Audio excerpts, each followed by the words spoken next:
is for Toby Hall to get everybody in the starting lineup. It's Marcus Brodell replacing those guys and now getting all those starts.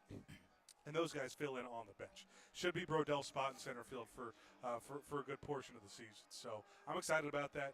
If you've listened to this broadcast, you probably know how optimistic I am about Marcus Brodell. And finally got a series to start all three, and look what he did. Yeah, and those numbers are, right back up there. He's at 279, gets another home run. His RBI numbers, his OBP have always been there, but really excited to see what Brodell can do with some consistent playing time. I really feel like Serratos and Brandon, you bring them in maybe for some defense. We obviously saw some outfield poor defense in the last series. That hurt the Yells just a little bit, but, maybe you see them get a spot start every now and then. And, I know I was speaking to the manager, Toby Hall, who was already talking about Oscar Serratos maybe being able to give, Garrett Broussard a blow over at third, be able to give, Blomquist and Baker, however you want to rule that around, being able to give them a day off as well. So Florence with a lot more options now than their last series, which is definitely better. We are still waiting here. There was supposed to be a first pitch at 7:45. We're already 4 minutes behind. It's Host Family Appreciation Night. Now, Ben, you don't have a host family. You never had to do a host family. Your host family is your regular family. But Host Family Appreciation, certainly a fun one. Something that I don't think we've always done, like actually have a full night for the host families. They will be running out onto the field with their, host sons, hosts, the people they are hosting, and it will be interesting to see all these, people out on the field, along with the 10th man team as well, which will be exciting. But yet, the host family program is such a big and unknown piece of the Florence Yells organization. You bring in a lot of people, and, there's so much turnover throughout the season. They need a spot to stay. They're obviously not going to be paying for an apartment throughout this entire time, so they go and they stay with these host parents. And it's a great program for Florence specifically. They have a very, tight-run program. Scott Weiss is the head of that, but really special stuff there from the host parents. It's fun stuff. It's good that they get appreciated a little bit. I'm fun to watch them run out on the field with all their guys, and I know some of these guys have been staying with the same families for years on end now at this point, which builds special relationships, huge part of the organization, like you said. And we wouldn't be having this great of a season. Some of these guys wouldn't be here if it weren't for those host families. Yeah, it is. It's a lot of fun that we are ready to have. Just waiting for that first call here. Now, this game was originally supposed to start at 6:52, and we, started in a rain delay. We then moved it to 8:15, saw the weather, what it was all doing, had to move it right back to 7:45, trying to get as much of this game in as possible. Florence is heading out onto the field. We will pause here on the 50 West Brewing pregame show as we take a listen to our national anthem. Don't go anywhere. Florence Yells Baseball coming up on the Frontier League Network, powered by HDM.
lovely, lovely rendition of our national anthem. Our very own Casey Stilley with that rendition. Great job. We are ready for some Florence Y'alls baseball. Ben, I have been itching to get back on the mic. We are finally here. Host Family Appreciation Night on $2 Tuesday. The Y'alls against the Crushers. Yanniker Villalobos on the mound for Florence. A 4-3 record, a 5.08 ERA for Villa. He is riding in hot off of a win against Sussex County last week. First three he'll face for Lake Erie: Joe Redfield, Luis Acevedo, and Pavin Parks, the Frontier League veteran. Couple lefties in this lineup. There will be 5 lefties plus a switch hitter. That should be an advantage for Villalobos. It certainly should. And this is a Lake Erie team just doing your prep, going down top to bottom. 2 bench bats are lefties, too. There are 3 righties on this team, not including that switch hitter. So it's a good series to throw out 2 of your best lefties on the team, and Villalobos and Webster, no doubt. And Florence obviously should have a pretty healthy bullpen. Hines, McAvoy, Karsten, Lotus, Jones, Lynch, and Whitesell activated off of the 7-day IL. Should be a very good day for some baseball, and hopefully Villa can give you those 6-7 strong innings and feel good about it. Florence in the all-blue jerseys with the blue caps. The Crushers will go with the green road jerseys with gray pants and the purple caps. Your first time seeing the Lake Erie Crushers, Ben. What is your first thought on those jerseys?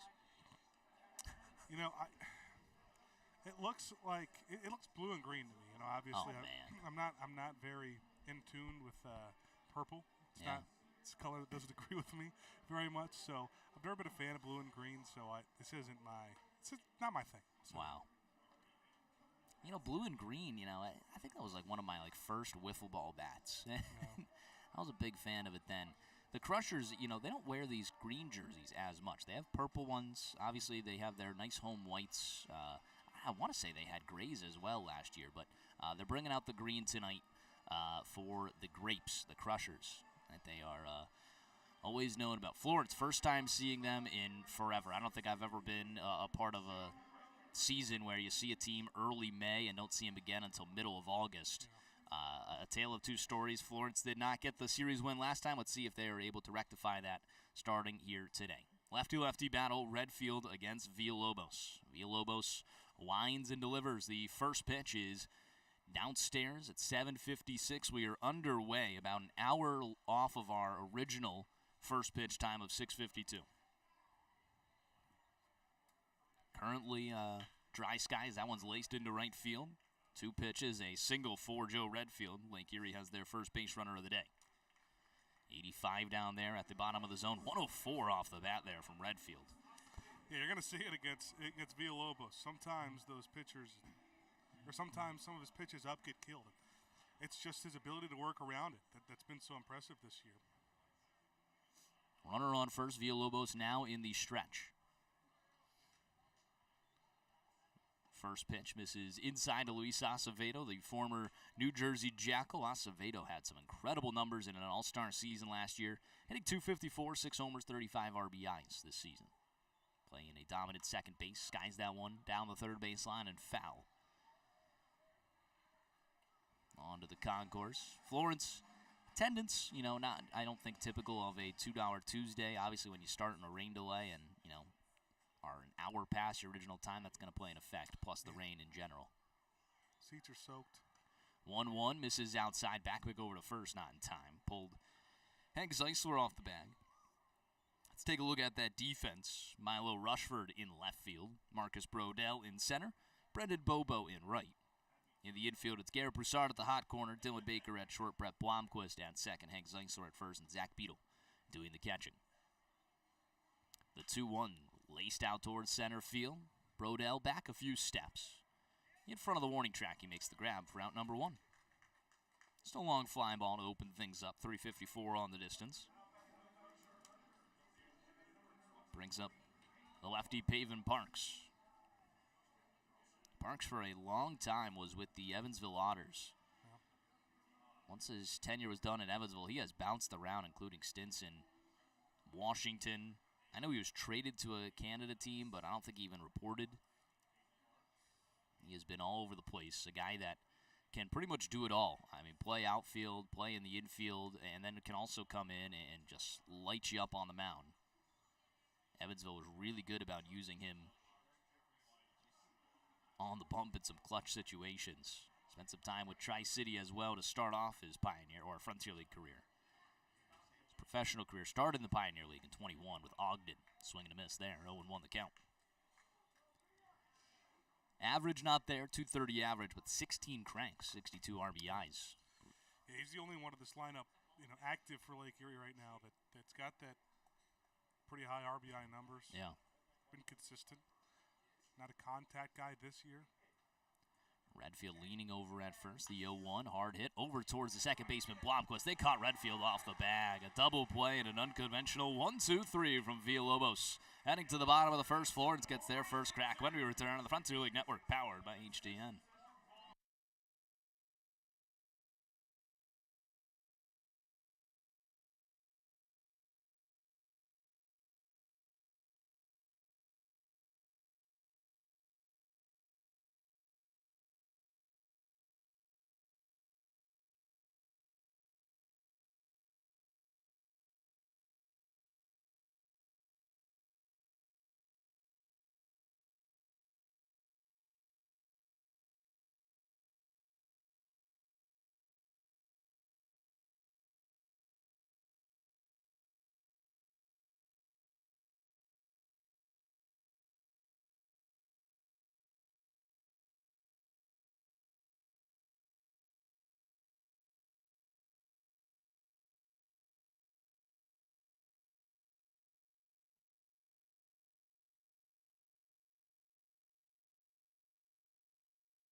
Bottom half of the first inning is always brought to you by Heritage Bank. At Heritage Bank, we believe your money should work as hard as you do. Proudly local, fiercely dependable. That's the Heritage difference. Visit heritagebank.com to find a branch near you today.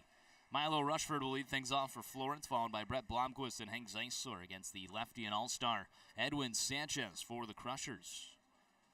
Bottom half of the first inning. Sergeant Bilko already getting in on the action. He said, "Welcome back, Rory. No more tornado warnings, I hope. Forecast radar has rain returning at some point." I think that is the consensus around here, and hopefully it's just not a lot of rain, not heavy rain, possibly returning in a sprinkle form.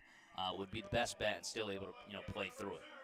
But glad to be back for you, Sergeant Bilko, as well. Yeah, I think at the very worst, what you're hoping is that you at least get to a suspension where you're after 5 innings and could have maybe have a full game, or both teams. I think the interest is you got 2 of your better starters on the mound, Lake Erie and Florence, so maybe at least till after the starters are done. I wouldn't mind 4-0 after 5 for Florence and get out of there and feel good about it. Wouldn't be upset. Lefty-lefty battle open up. First pitch to Rushford is in there for a strike. Edwin Sanchez, the all-star, 6-5 with a 4.99 ERA. Sanchez, I think, Just had a few blow-up outings to where, that ERA has risen since the All-Star break, 0-1. Off-speed bends it in there for a strike. A guy that Florence has not seen this season.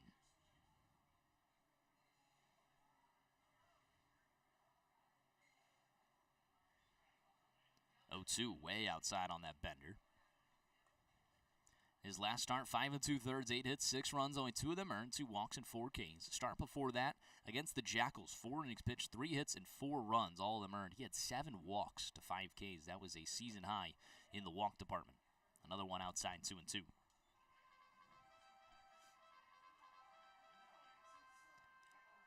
So he's had 3 outings in a row where he's given up 4+ runs, plus a 6-run outing against Joliet, another 4-run outing against Quebec. 2-2. Fastball upstairs, no good. That's dialed up at 89, 20-41 on the spin rate. Kind of just been steadily downhill a little bit for Sanchez. Happens as the season goes on. Fatigue starts to set in a little bit. Full count now after starting 0-2. The payoff pitch, a high chopper over towards the second baseman. Acevedo throwing a first is in time. 4-3 on the put away, but that's a good first at-bat there from Rushford. Able to see a lot of pitches, give Brett Blomquist something to think of. That's all you can do. Start the inning, start the game off. I've seen Florence just rake in the first few innings of games. Marlies Zeisler tuning back in. Said, welcome back. Hope we get a whole game in. Absolutely, Marlies. Miss talking to you all. First pitch in there for a strike to Blomquist. What a series he had against Brockton. Blomquist, 14 homers now on the season. Second on the team, only behind Hank Zeisler, who waits on deck. 56 RBIs in his rookie year. The 0-1 hard hit down the third base line with foul. And look at those hops there from Harrison to Nicola. He might be able to dunk on that. Yeah, he got a vert. Blomquist was 6 for 14 with 2 homers, 7 RBIs, and 5 runs scored against Brockton. Him and Zeisler, both 6 for 14 in that series. It seems like Florence just in general had a lot of great offensive performances. They did. The 0-2 changeup misses downstairs. A lot of different kinds of ways, too. Home runs, stringing a lot of base hits together. Timely hitting was huge. The 1-2. Called. Strike 3. Bottom of the zone at 89. 22-42 on the spin rate. Just dotted up there. How about that ring up, too? Yeah. From home plate umpire. Yeah, that's Alex Lowry.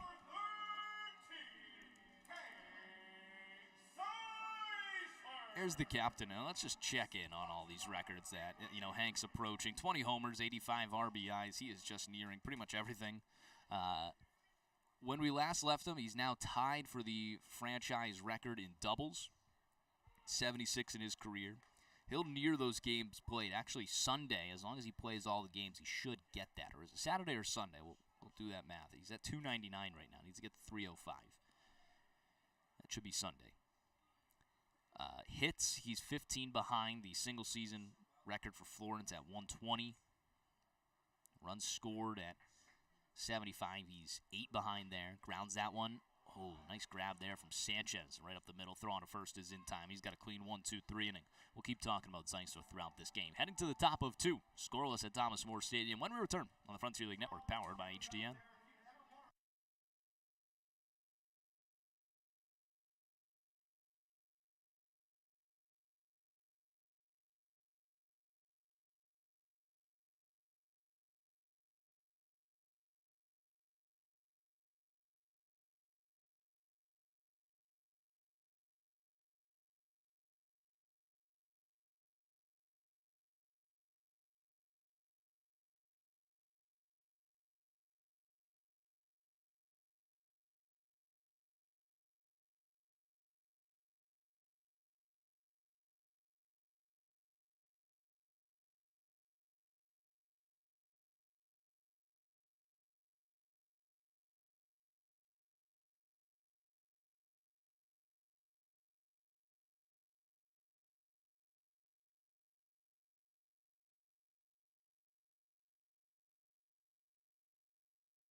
Top half of the second always brings us our umpire intro, brought to you by Pella Window and Door. Looking for a clear view of every call? Trust Pella Window and Door to bring you replay-worthy clarity and craftsmanship you can count on. Pella Window and Door, so good, even the ump won't miss a thing. Alex Lowry, the crew chief behind home plate, down the first baseline. Henry Shmulevitz down the third baseline. Elliott Brown. Yannick Villalobos back on the bump after an unconventional 1-2-3 in his opening frame. Villalobos against his former club. That one's in there for a strike, bottom of the zone to Chayton Krause. Villalobos his first time facing Lake Erie this season. Did not face them all the way back in that first series, about second week of May. That one misses upstairs. 76 miles per hour. Was connecting on TrackMan. 22.88 on the spin rate. Yeah, we talk about Villalobos' great start this last time out, but it's just the 1-2-3 inning in that game in the first. So That's just kind of what you see from him. There's going to be runners on base. Yeah. 1-1 in there for a strike, 1-2. This is his 80th start in the Florence Baby Blue. The franchise leader in starts. That one's fouled away. Got some work to do for the other two that we marked down here. He's chasing strikeouts and innings pitched. He is 41 innings pitched away from that and 34 Ks away. Well, I'll tell you what could help Rory. 1-2. Skies it out towards right field. In comes Bobo towards the foul line. Over towards that wall. He leaps. Makes the grab. Able to hang on to it right in front of that cinder block wall. His awareness has just gotten so much better down that right field line. And it's another nice play. Trying to avoid the wall there. My point was, what would be great for it is some extra playoff strikeouts or innings pitched. Could definitely help those stat lines. Does it, do you think that adds, do we add playoff? Career stats, yeah. Maybe, I don't know. I think so. When you think about career in starts terms of MLB pitchers. In terms of like career home runs, though, for Barry Bonds, it's not like they were counting playoffs. Because then it's unfair. It's, team based. But I think we'll have to think about that one. We'll take input. We'll take votes. I'm interested to see what Sergeant Bilko has for you. He'll have something, that's for sure. He will definitely. The 0-2. Called. Strike 3. Sits down Jacob Tobias. Good afternoon, good evening, and good night. First K of the day for Villalobos. Now 33 away. Think you can get it tonight? Might be able to get it tonight. A lot of drop strikes. Well, we'd also need extra innings baseball. Yeah. And go into sudden death. It'd be 4-pitch strikeouts for him? It'd be amazing. Brings up James Jett, the Kentucky native. James Jett's been around all season. I remember seeing him back in May. A very good name, James Jett. There's some great names on this Lake Erie team. Joe Redfield. That's a pretty good one to start. Chayton Krause. Yeah. That's a good one. James Jett. And then that bullpen, you got Jagger Duquette. Yeah. Unbelievable. Even Nathan Archer. Now, I tell you what would be great. If Jett gave up his last name for Archer's, switch with Nathan there. So then it's Jett Archer. Now, that'd be a decent one right there. 0-2 misses outside. 1-2 the count. You'll have to see if they want to make that trade. Jacob Nathan and Jett Archer. Doesn't flow both ways. No. 1-2. Fouls it away. They acquired Ben Pxp as well from the Evansville Otters. Sitting in their bullpen right now. The 1-2 ground ball up the middle, a slow roller. In comes Baker. Can't get that throw off. I don't know even if he could. If it would have been enough to retire the speedy Jet. An infield single for him. Second hit of the day for Lake Erie. Jet showing off his jets. There you go. Plays into itself. Of course. Jared Watkins, the lefty, will dig in.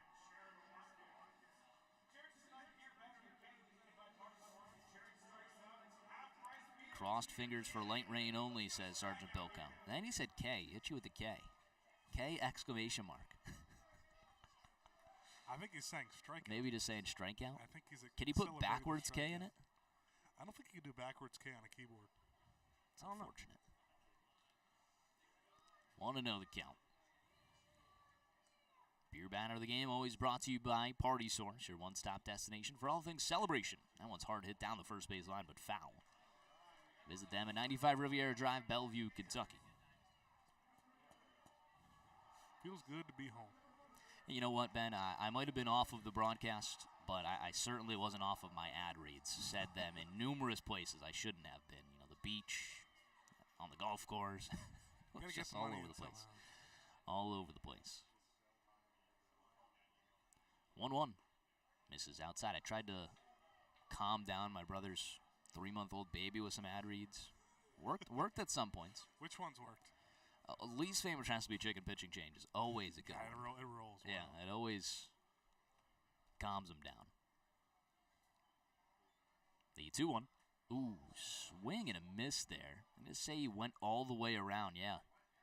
As he was getting hit by a pitch inside. That's like Adubo Herrera.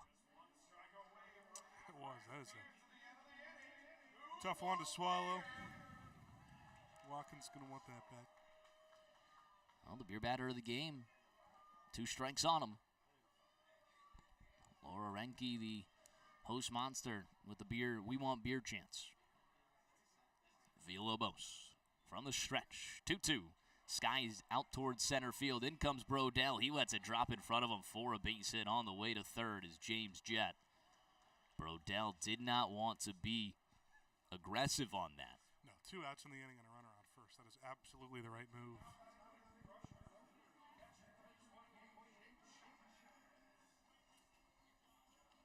Brodell definitely not the same speed as guys like Tucker and Shaney felt. You think maybe they could have got to that? Tough one. I don't think Brodell had the best route on it from the first place. It kind of makes it hard to judge. Brings up the righty and switch hitter Nicolas Chavez. First pitch outside, no good. Runners at the corners and 2 away. Back-to-back singles in the inning. From the 6th and 7th spots in the order.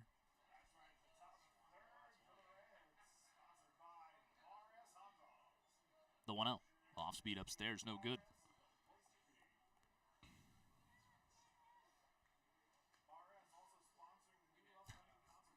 Sergeant Poco said, challenge accepted. Sent in some figure that I'm going to assume is a backwards K. 2-0. In there for a strike, 2-1. I know I could zoom in on this chat here. That's interesting. To me, it's just showing up as an X in a rectangle. It's close. It is close. 2-1 pitch. Fouled away, 2-2. We got to just do a series of giving Sergeant Bilko challenges the rest of this season to do in a live chat. We get Sergeant Bilko to do the 999 challenge during a game and report to us. When is Sergeant Bilko coming in? He said it was sometime in August. He said, yeah, backwards K on my end. I blame YouTube. 2-2. Fastball outside, no good. Just a bit off the plate there. Missing by an inch or 2.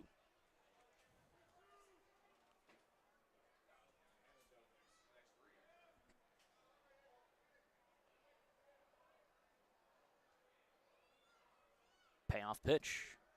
Misses inside. 2 singles and a walk to load the bases with 2 away for the 9 spot. Ethan Archer. He's thrown a lot more pitches than he thought he had to in this inning after he thought he had that strikeout. Jet to complete the 1-2-3 on a pitch pretty close. It's a lefty and Archer in a big spot already. Bases loaded, 2 away, 286 average, just 1 RBI on the season. His young professional career. First pitch. Ground ball right side. Past the diving glove of Blomquist into right field. 1 run comes home to score. They wave around Watkins. He's in without a throw. A 2-run single for the 9 spot. Florence batted around here from the bottom of the order of Lake Erie. Lake Erie takes a 2-0 lead. They have been in this position before. Florence has gone down early in the game. They'll be chasing. They'll be chasing at least 2. Runners still at the corners. 2 away, back to the top of the order, Redfield, who singled his last time up.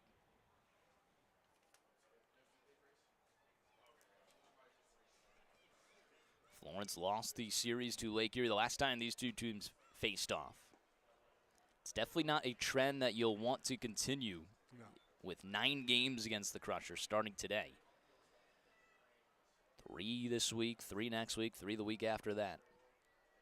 Going to have to take advantage of a team that is bottom of the barrel right now in the Midwest Conference. There's another base hit up the middle, diving stop from Blomquist. He has no throw. A run comes home to score on another single. That is 4 in the inning. It's now 3-0 Lake Erie. He's getting ground balls, just a little too hard hit and in tough spots. And one of the first single of the inning was an infield single too. Kind of just unfortunate. After 2 quick outs, the next 5 have reached and 3 have come home to score. Runners first and second, 2 away. Toby Hall going to go try and calm down the veteran.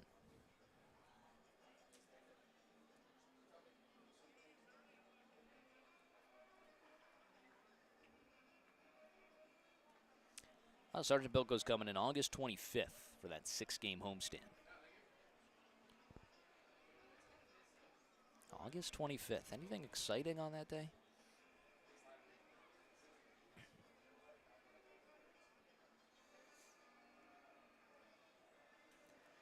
That'll be that Friday.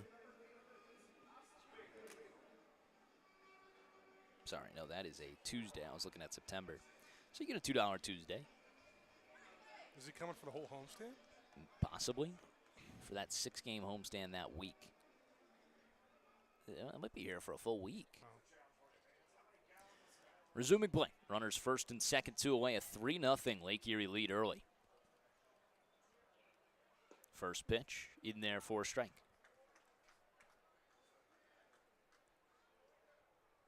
Luis Acevedo, such a talented hitter.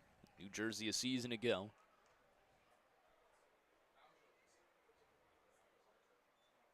A 1. Hard hit, right side. That's through for a base hit. On the way to third is Archer. They're going to give him a wave around home. Bobo's throw, tag applied, in time. Brendan Bobo, a bullet to the plate, bangs a run out at home, and ends the inning. 3 runs come across for Lake Erie. We head to the bottom of the second. Let's see if Florence can get him back. When we return on the Frontier League Network, powered by HTN.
Bottom half of the second inning gives us a look at our Thomas More scoreboard. Always a scoreboard partner, Thomas More University there.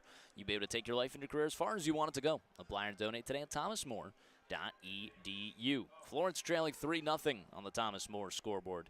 Edwin Sanchez back out for another inning of work. Sliced and diced through Florence. 1-2-3 in the opening frame. They'll face Richardson, Bobo, and Broussard. Trying to kickstart the offense and get 3 runs right back.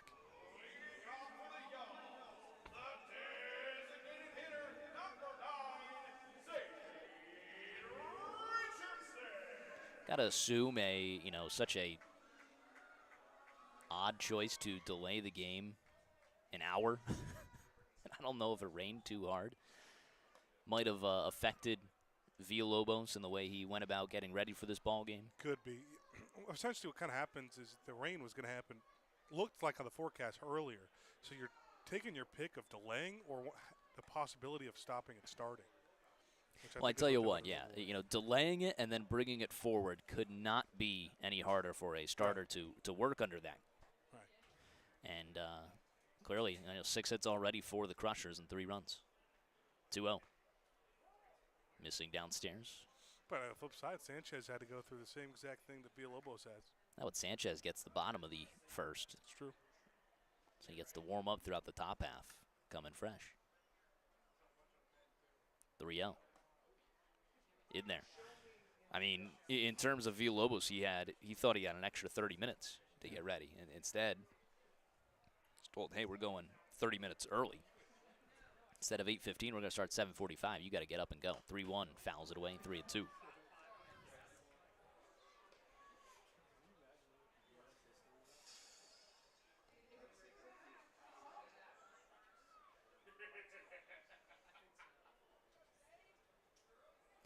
Nothing exciting on that Tuesday, just my B-Day and $2 cold ones. There's a ground ball over towards the shortstop. Fielded by Watkins, throwing to first is in time. 4 up, 4 down for Sanchez. 6-3 on the put away. That'll bring up Brendan Bobo. Sounds like two very exciting things. Yeah, I think it was I think it was sarcasm from Sergeant Bill Cohn. He said a dangerous combo. Then he said, what a great laser toss home from Bobo, right where it needed to be. Right on the money. Brendan Bobo enjoying a recent hot streak. 13 homers, 59 RBIs. Got that average up to 288 once again. Hoping to continue his prowess at the plate. Ended on Sunday with a opposite field home run in Brockton. First pitch in there for a strike. Lefty-lefty battle. Looked at the splits there for Sanchez. Definitely a lot better against lefties. Below 200 average for lefties against Sanchez. And it was about 240, 250 for righties against him.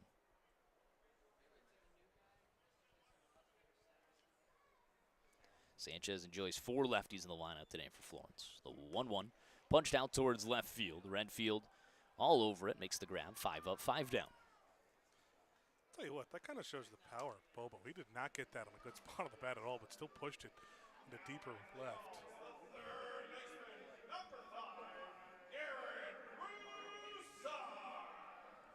Garrett Broussard will dig in. 2 for 13 with 3 RBIs, a run scored, 2 walks, and 5 Ks in the series against Brockton.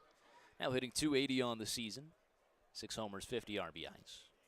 No one misses upstairs. Yeah, that was the thing for him in the series for me is he started to get a little bit colder in the last couple of series.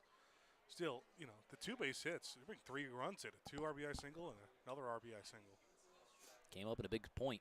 1-0, grounds it over towards the third baseman, fielded on the backhand. Kraus throw across the diamond. Scooped up and in time. Sanchez working quickly through this team. 6 up, 6 down. We head to the top of the third. It's time for Tettemer Trivia when we return on the Frontier League Network, powered by HTN.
Top half of the third inning, always brought to you by the Roar Agency. Located in all 50 states across the nation. Feel the Roar difference of Roar Insurance. Visit us today at roarins.com.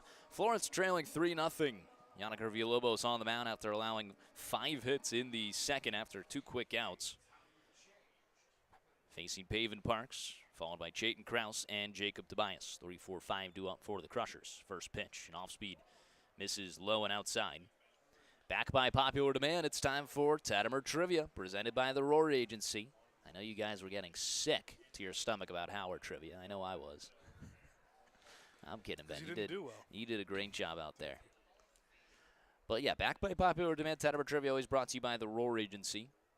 The way it works, I read a question in the top half of the third, give you guys the answer in the bottom half. You have the opportunity to play along. Head on over to Twitter. Question is live. It's rtettemer9, Florence_Y'alls. You can comment your guess in the comment section. I will shout you out here on the broadcast.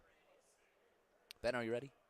It's going to be a little different now. You had a full week of giving the questions. Now you got to dial back in and put the cap on. 3-0 in there for a strength, 3-1.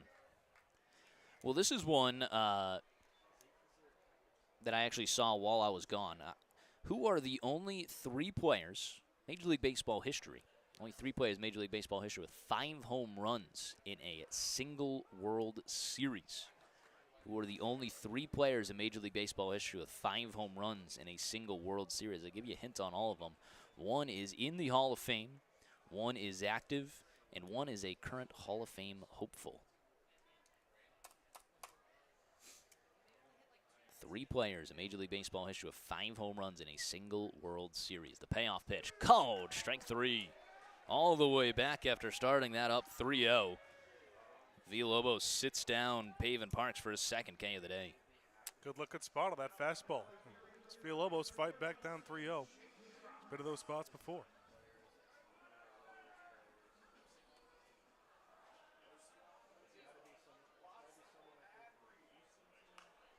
First pitch fouled away.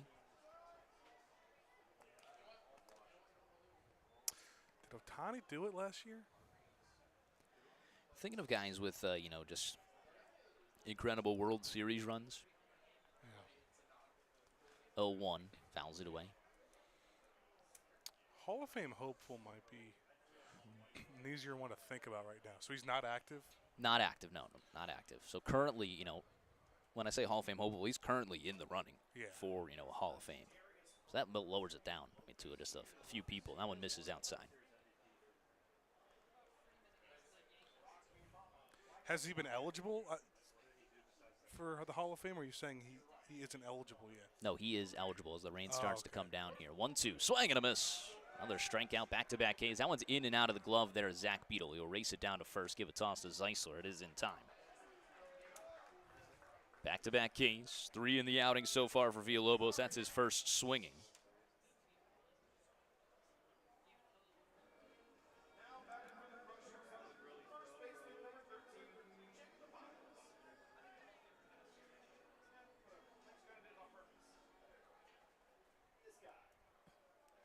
Brings up Jacob Tobias. He was the first strikeout victim for Villalobos. Off speed is in there for a strike. Tobias had a very good series against Florence in Lake Erie, actually. Had a few big hits just when he was starting his pro career there. 0-1. Hard hit down the first base line, but foul. That was laced. 95 off the bat. Villalobos, once again, 2 quick outs and trying to sit down the third. 2 strikes on him. Third base side of the rubber. Wind up kick, the 0-2 pitch. Fastball upstairs, no good. 88 just above the zone.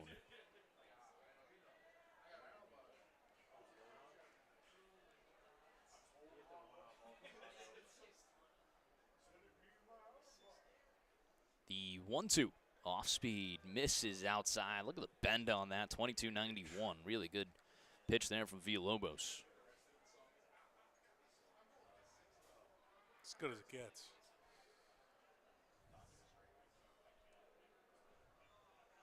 2-2. Hard hit over towards the glove of Hank Zeisler. Line drive snag and a 1-2-3 frame from Yannicker Villalobos. Heading to the bottom of the third, Florence trails 3-0 when we return to the Frontier League Network, powered by HDN.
Bottom half of the third inning, Florence trails 3-0. They're still looking for their first base runner, first hit.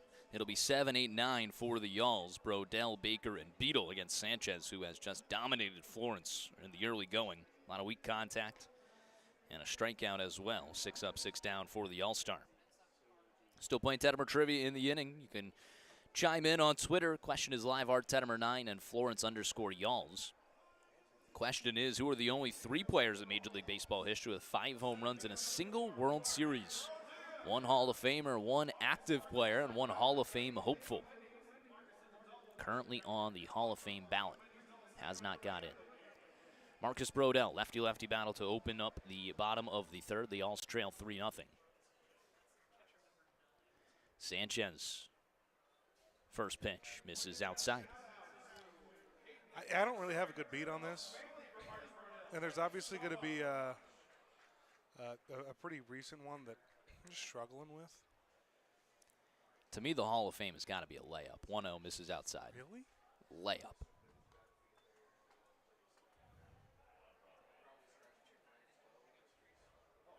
I mean, I'll get to why it's a layup later, but it's going to kill me.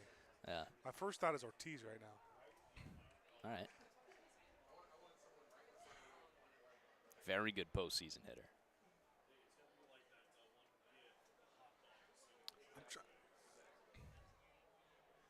2-1, misses downstairs. I remember if Shohei did it last year. One of the most clutch hitters at perhaps all time. David Ortiz. Yeah. But my other recent, I want to go Salvador Perez. 2-2, swing and a miss. Second K of the day for Sanchez. Sits down Brodell. Brings up Dylan Baker. I'm going to throw probably just the worst possible guess out there. David Ortiz. Shohei Ohtani. The Hall of Fame hopeful.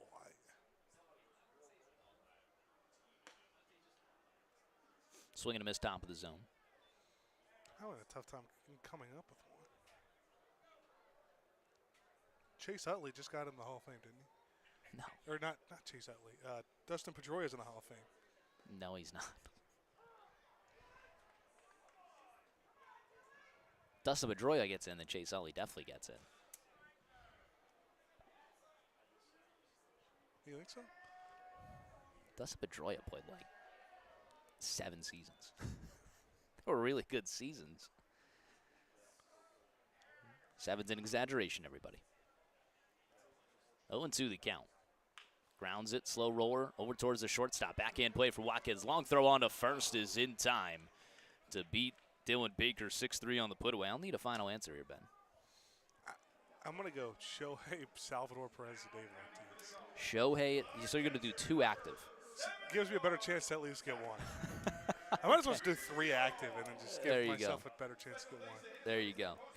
Let's go to Twitter first. We're going to have to speed run through these. Kyle Karsten said Reggie Jackson, Freddie Freeman, and Albert Pujols. Florence Yalls Analytics, Reggie Jackson, George Springer, and Albert Pujols. Rich Tettemer said Reggie Jackson, Chase Utley, Randy Arozarena.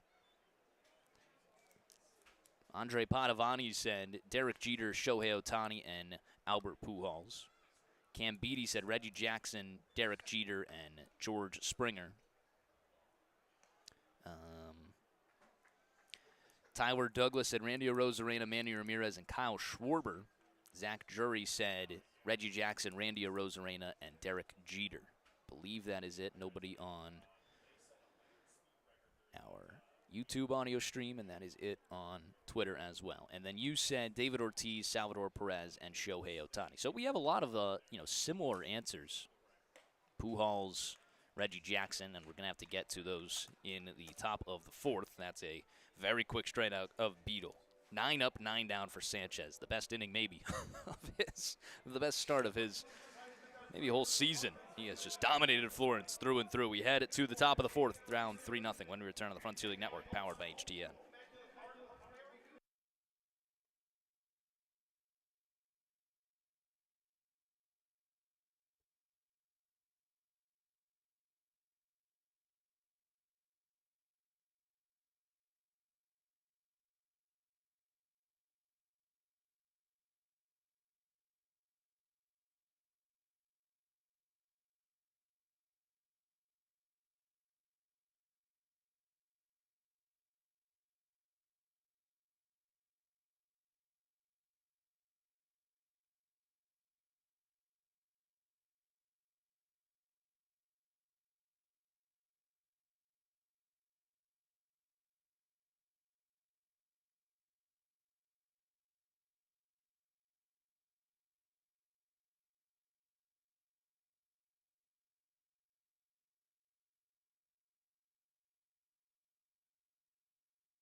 Top of the fourth, Lake Erie's got a 3-0 lead. Florence offense has been extremely quiet through 3.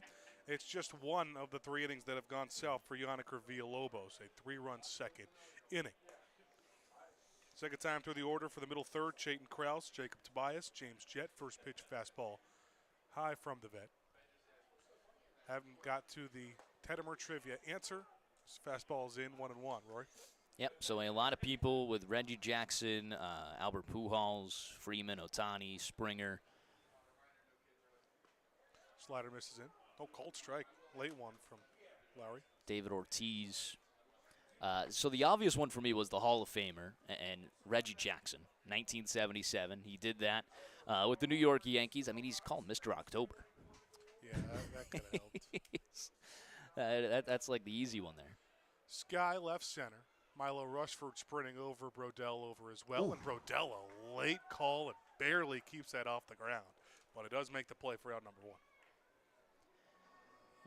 All that matters is it gets caught. That was a that's an exciting play there at the end. So the Hall of Fame hopeful currently on the ballot right now is Chase Utley. 2009, he did it with the Phillies against the New York Yankees. So that is the Hall of Fame hopeful. And the current active player that a few players did get, 2017, George Springer with the Houston Astros. That was the one, once other people guessed it, that I started to remember. Fastball, grounder over to the shortstop, Dylan Baker. Going to 2-hop it to first. Did he get it? He did. Can you dig it, scoop from Hank Zeisler over at first to retire the second out of the inning. Can You Dig It too? Head over to Can You Dig It RC and Erlanger for hands-on remote-controlled construction and 4x4 rock crawling fun. Visit us in-store or book online at canyoudigitrc.com. Starting to see some really good shortstop play for Baker. Yeah. So our winner for today's Tettemer Trivia, nobody got all 3, but we do have a few with 2. We have Kyle Karsten and Rich Tettemer on their first guesses with Reggie Jackson and George Springer for I'm sorry, that's actually for Florence Y'all's Analytics, Reggie Jackson and George Springer. They got 2, and then Rich Tettemer got Reggie Jackson and Chase Utley. So those are our 2 winners today, Florence Y'all's Analytics and Rich Tettemer. A couple of fastballs in the zone 0-2.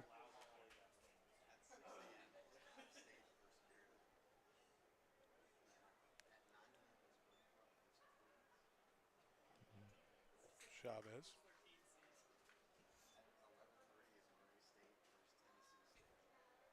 Slider runs in for Villalobos.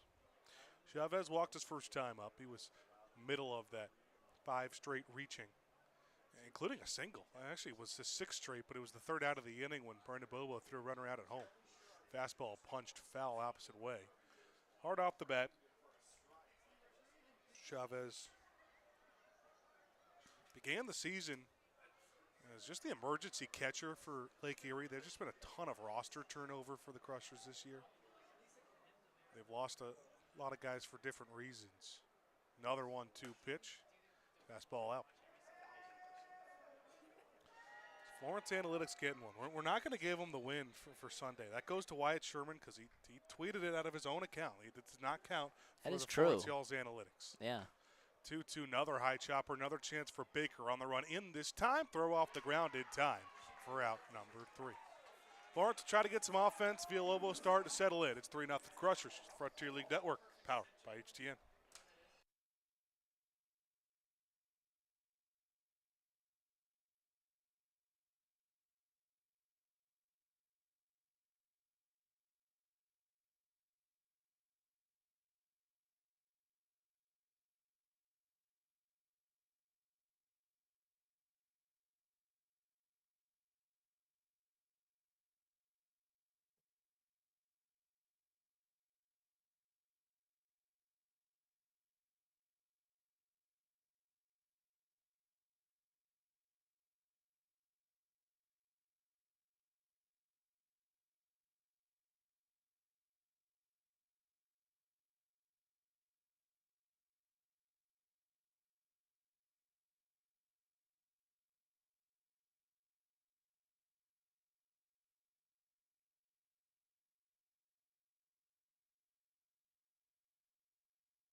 9 up, 9 down. First time through the order for Edward Sanchez against the Florence Yalls.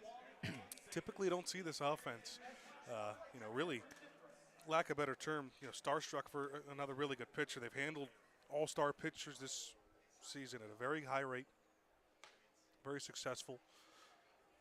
Offense went to sleep a little bit in the last series, first series of that road stretch in Sussex County, but they did all they needed to do to get the sweep because the pitching was fantastic. Saw something similar in one of those games of that series where top of the order, first time through, everybody went down and started to break through second time. We'll see what Milo Rushford could do the second time. It's a 3-0 Lake Erie lead, bottom of the fourth from Thomas More Stadium.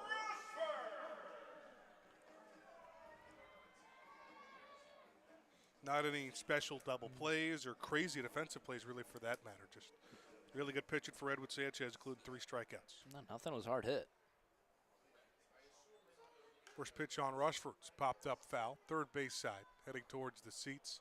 As the umbrellas start to come out in the stands, some ponchos out there. Rain is trickling down. It's like a mist right now. A little bit. Still something we'll be happy to be inside for, no doubt. Rushford settling into his new role as the Florence leadoff hitter. Fastball taking the opposite way, and that left center gap, and it gets all the way to the wall. Rushford around first, just now picked up by Archer. He chugs into second with a leadoff double. First runner to reach today for Florence. That's how you do it, 100 off the bat the opposite way, and just splits that gap. A Taco Mama double. All y'all's doubles are brought to you by Taco Mama. Anytime is a good time for a margarita. We'll go visit their new location in Union off of US Route 42.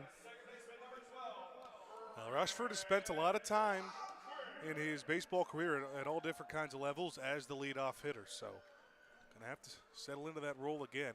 Blomquist just had a monster series out in Brockton. The runner in scoring position and nobody gone. Bottom of the fourth. First pitch away. 6 for 14 of those numbers, couple of home runs. An absolute no-doubter. He had 4 RBIs in the first 2 innings of Sunday's game. An RBI double and a 3-run shot. Takes the second pitch, a pop-up, shallow right field, infield's on it. It's the first baseman, Tobias has got it. Rushford, no movement from second. That's big for Sanchez. Yeah, that's massive to put away one of the best hitters for Florence. Something on the ground there even moves Rushford over to third in a sacrifice spot now for Zeisler, but just a pop of the infield can't do the job. I think Zeisler's first time home since that absurd week, player of the week he got 2 weeks ago, where he went 15 for 24, 19 RBIs, 8 homers. I think he's due for a curtain call because it's his first time being back since that player of the week honor. Sure. Change up misses high. Continued it, not to that same extent on the road trip, but still a couple of homers in the Brockton series. Came in big moments, too. That's what you get from Zeisler. Had a late game tying homer in the 7th inning where it started to look like all might have been lost in game 2. Swings and grounds one up the middle, picked up at short by Watkins. Throws over to first is in time. Throw a little high, but handled by Tobias. Rushford over to third, 2 gone in the bottom of the 4th.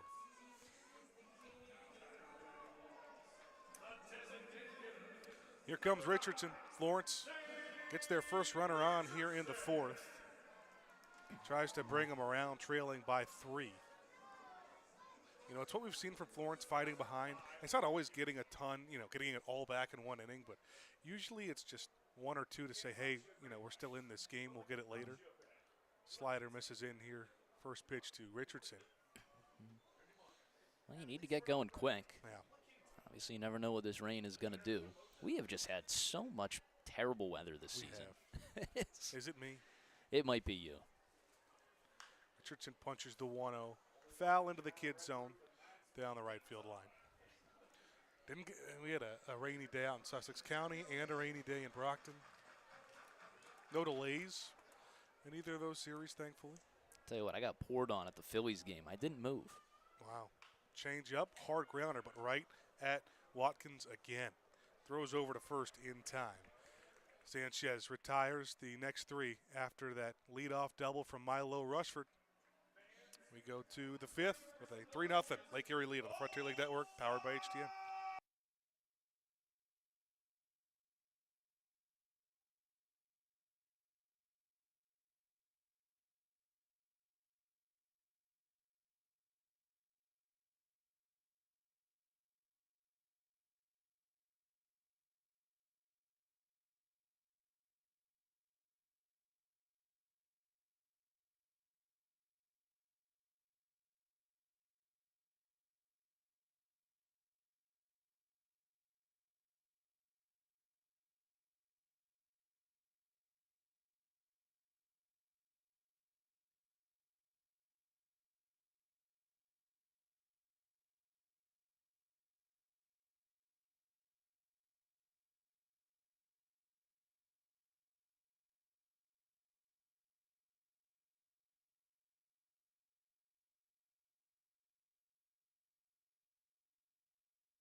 This call for the lights is brought to you by Class Jewelers. Our diamond is shining bright thanks to our friends over at Class Jewelers. Head on over to 7365 Burlington Pike, Florence for all your jewelry needs, or call them today at 859-525-7500. Villalobos back out for the fifth. One tough inning, the blemish. All three earned runs back in the second, but it is a 3-0 Lake Erie lead. 9-1-2 for the Crushers. Nathan Archer taking the first pitch low. Archer got the scoring started for Lake Erie, a 2-run single. Big swing and a miss. That was also the tough part. Got the first 2 outs of that inning, but you have the bottom of the lineup. It couldn't capitalize on any of the bottom third. Single to Watkins, walk to Chavez, and the 2 RBI single to Archer. 1-1's popped up a mile high. Stays on the infield. Left side, Dylan Baker, the call in the rain. He's got it. It's definitely raining a little harder now. I think you can even see Baker having to put his hand up to try and block it a little bit. Yeah. Here comes Joe Redfield for the second time today, or third time today. 2 for 2, a single and an RBI single. Curveball lands outside corner of the zone to Redfield. Just getting off that 4-year stint in the Los Angeles Angels organization. Made it as high as Rocket City. Ground to the left side. That's through in a 3-single day in the first 5 innings for Redfield. 1 out base hit. Another runner on here for Lake Erie. He has had Villalobos' number today. Certainly has. And he's been a table center for that Lake Erie team.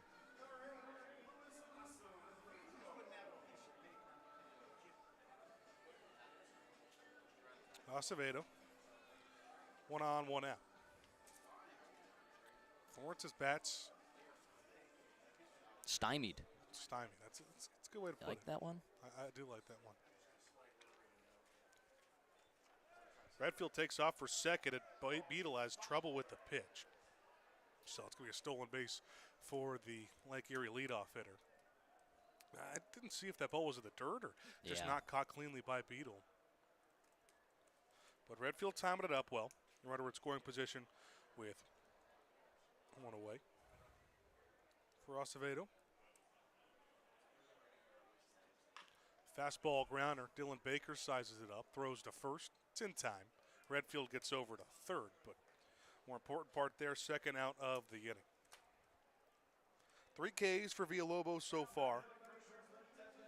2 of them coming back in the third when it looked like he was settling in. Got a 1-2-3 inning there. Then another 1-2-3 an inning later.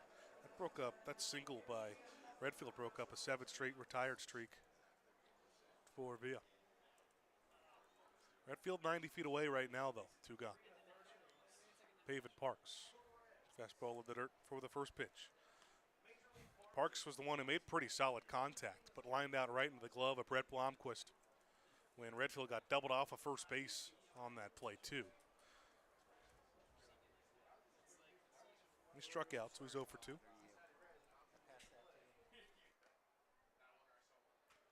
Fouled back. Ball to strike the count. Villalobos coming off of a 6-inning scoreless appearance back on Tuesday against Sussex County. And Park is certainly more of a pitcher's park. 1-1 curveball low. So Villalobos goes down to the count. Florence coming off the first series loss since the All-Star break. In 7 attempts, they've won 6 of those 7. Coming against Brockton, though. Lost the Friday, Saturday games of the series. 1-1. Another off-speed, this one up and in. Puts Parks ahead 2-1. You're talking about Parks just kind of being around everywhere. He's played for 5 different Frontier League teams. Started in affiliated ball. That was back when they had 40 rounds, a 36th round pick to Detroit. Out of the stretch, the 2-1 lands in the zone. Counts even, 2-2.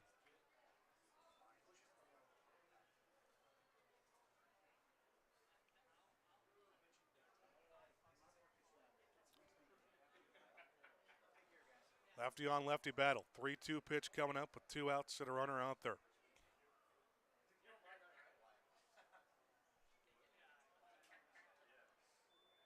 Payoff. Swing and a miss. 4th strikeout for Villalobos, and it strands another runner on base.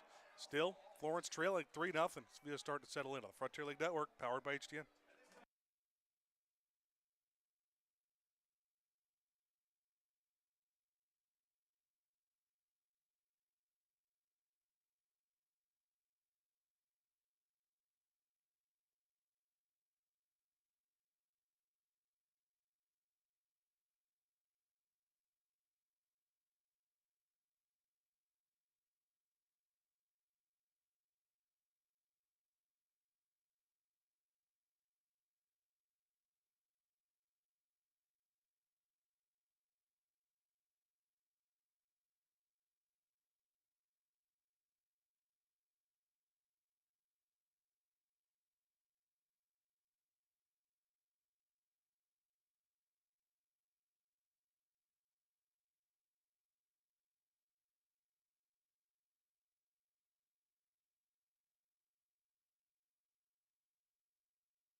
Edwin Sanchez back out to the mound for Lake Erie. Let just his first base runner of the game on when Milo Rushford led off the 4th with a double. He has been absolutely electric through 4 innings so far. He's got 3 strikeouts to go with his 4 scoreless innings pitched, just the 1 hit. He has yet to walk a batter. Working towards the middle of the second time through the order, Brendan Bobo, Garrett Broussard, and Marcus Brodell as Florence trails 3-0. Lake Erie has the season advantage over Florence in just 3 games so far this year. Series win, that was all the way back on the 3rd week of the season, back when Florence was kind of teetering 500, trying to fight back after a opening series loss at Evansville. It's funny to look back on that schedule. First couple of weeks, you get the series win over Washington. That's your only series win over them this year. And a series loss to Lake Erie, who's got the worst record in the conference. Bobo starting things off after a fly out to left his first time up.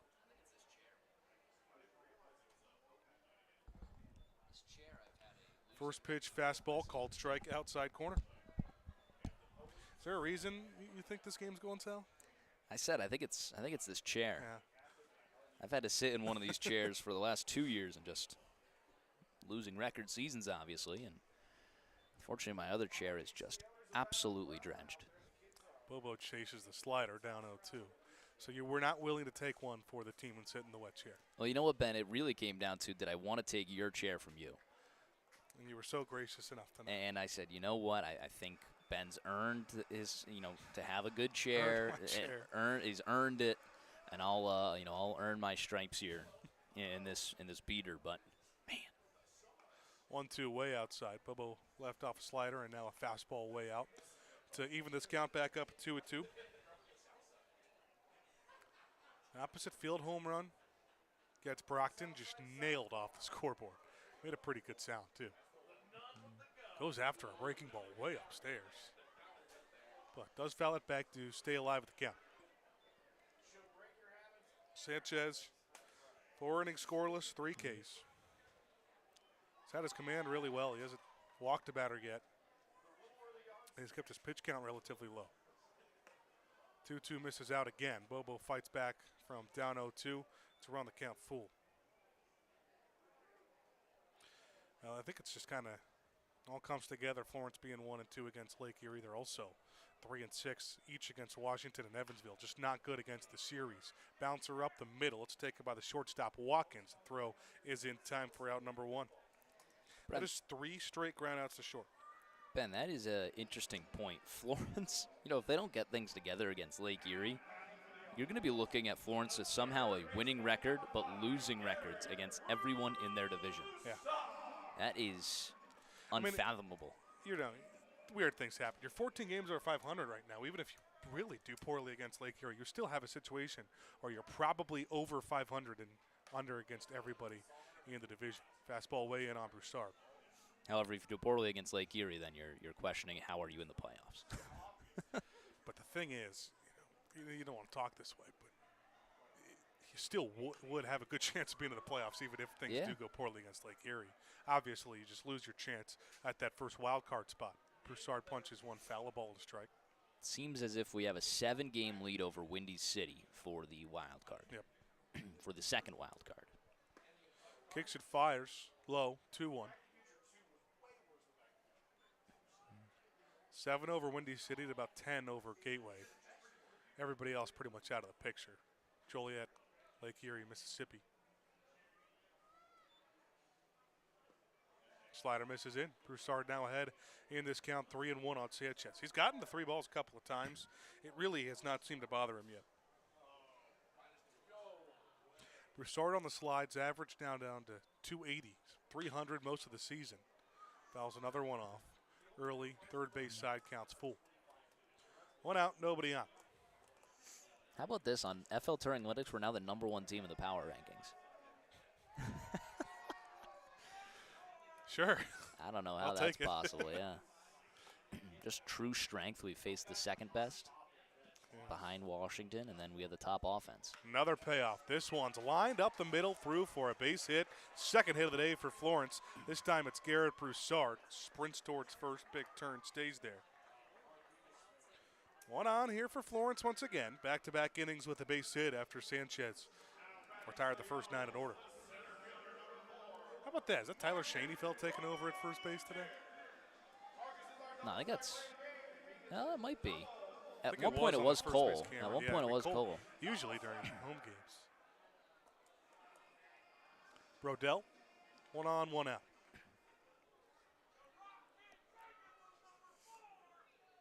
So what's interesting is Washington's magic number is 18. How on earth could ours be 17? Well, so the way magic numbers work, the standings is showing you their magic number to win the division against us. Okay, so it's theirs to win the division, but they probably have a much shorter one to actually make get the to the playoffs. Yes. If their fastball in there for a strike. Oh. Chavez think that was strike 3. That was weird. It's 0-2. But so if Washington has a 7-game lead over us, we have a 7-game lead over Windy City. Their magic number right now would be 25 or 11, I believe. Fastball low. I could have swore FL Tour Analytics had like a wild card spot at one point. Be nice. 1-2. Change up. Killed down the first base line. That's going to get all the way into the corner. It's off to the races for Broussard. Picked up and right by Jet. Broussard's waved around. Throw goes to second. An RBI double for Marcus Brodell. And Florence is on the board. Nice. Really good piece there from Brodell. I thought some great base running from Broussard. A good heads-up play there from Harrison to Nicola. The ball went into the wrong cutoff. Went all the way to second. That allowed Broussard to come in. That should have gone to the first baseman. Instead, he catches him sleeping, and you get a run out of it. I really hate to, do this every time he's up. But, I mean, we continue to see all these hits for Brodell. They're never cheap. I mean, always just hard line drives. Another one right there. He moves himself into scoring position, too, with the double. Still just the 1 out of the inning, and it's still at Baker. Pumped a home run against Sussex County a couple of series ago on that road trip. First pitch fastball up and away. His 38th RBI of the season for Brodell. With that limited playing time, it's an impressive number. The Baker 2-run homer here to tie things up is about to go crazy. Calling your shot? Swing and a miss. I think he heard you. That was a heck of a swing there. 86, middle, too. We would have got viral. Yeah, that would have been good. I wouldn't have said anything. I would have just let it happen. It's a ball and a strike at him. Brodell off a second. Fastball misses in. How about this? Another, really good at bat for Brodell, the lefty against the lefty. He's got 5 of his 8 home runs against Southpaws this season. Yeah, they were mentioning, when picking home runs against the lefty, there's really only 2 players that just dominated Brodell and Blomquist. Baker goes after the outside pitch. Evens the count up at 2. Sanchez, his first run that he's given up today, and now his 3rd hit. Still yet to walk a batter.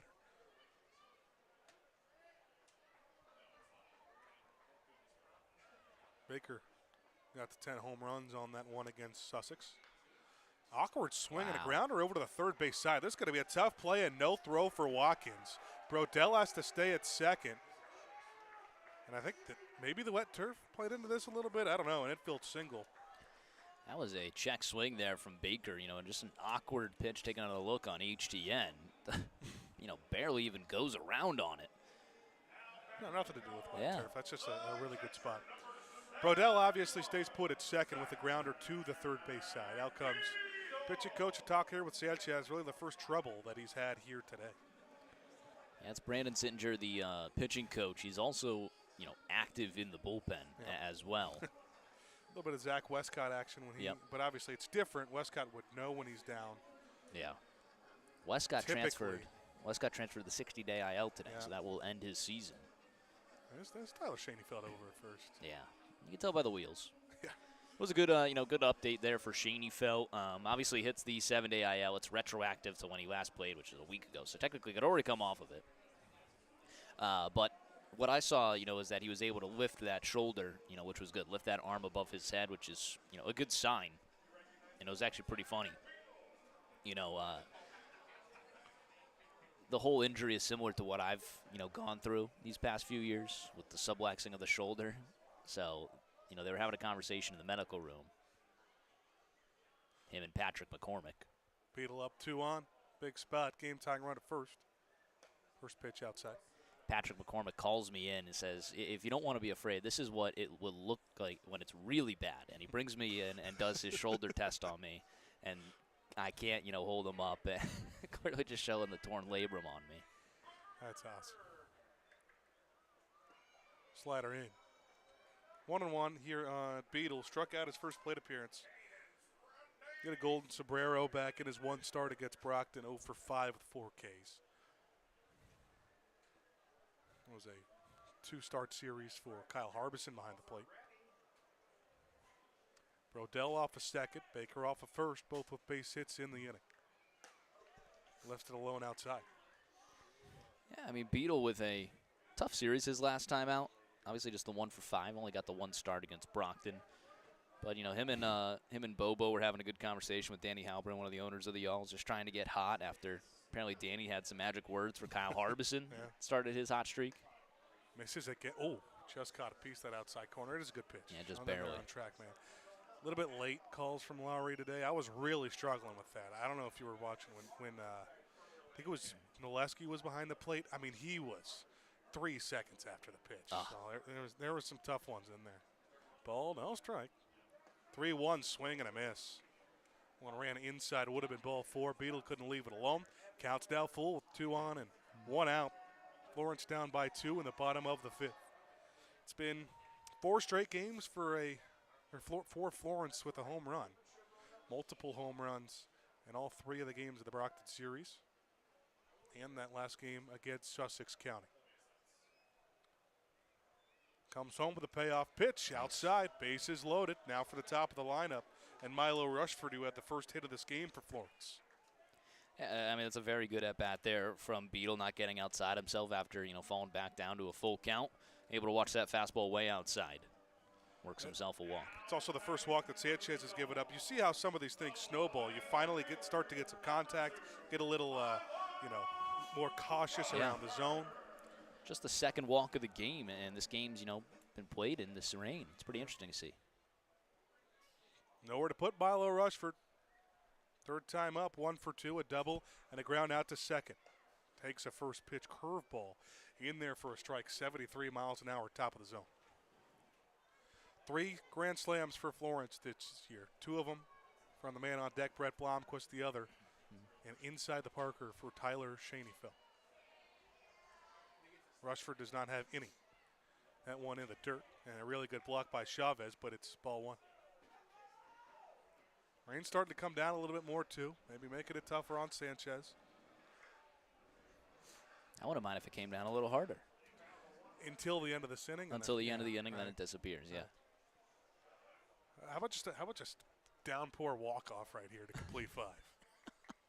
1-1, lined into right field, but right at Jed, who makes the play. And Brodell was not tagging from third. Florence will not score the run on a deep line out to right field with the bases loaded and less than 2 outs. Oh, that's just a brutal mistake.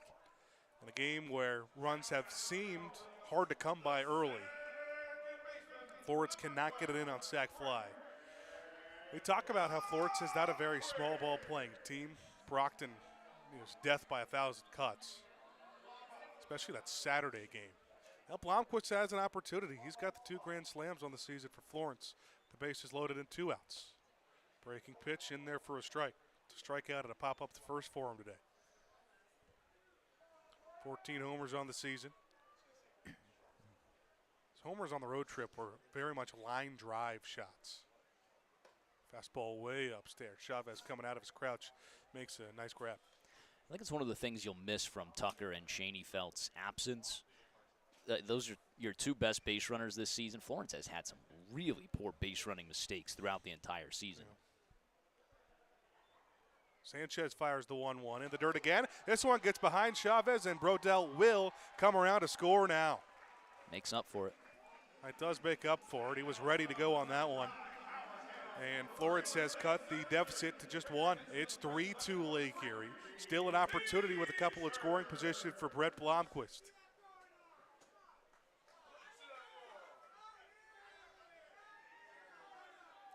That was ball 1 of the count.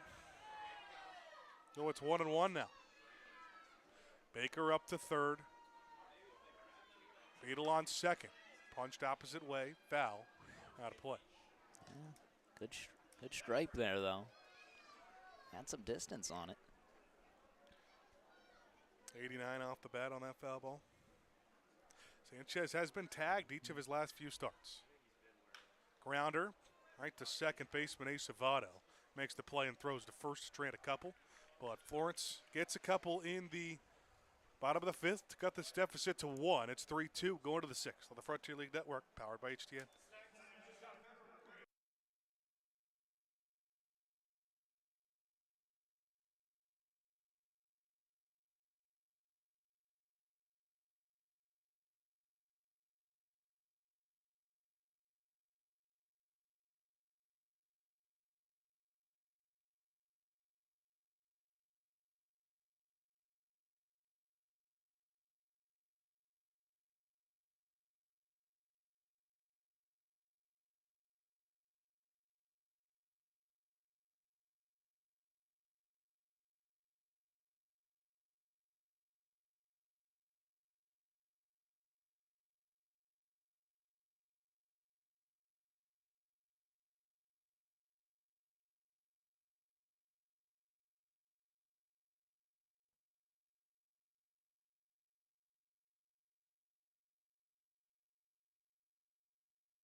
Yadier Villalobos trying to complete 6 complete innings for the 5th straight start. He's done it the last 4 times, including 6 scoreless against Sussex County.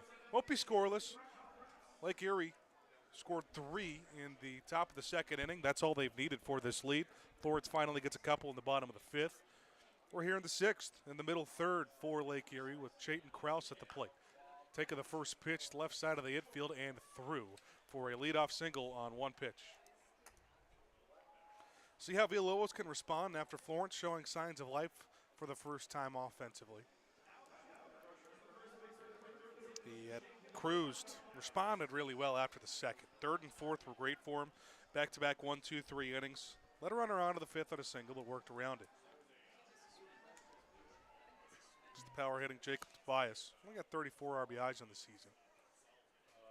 The runner on first. Curveball misses upstairs. Tobias, a very large frame over at first base.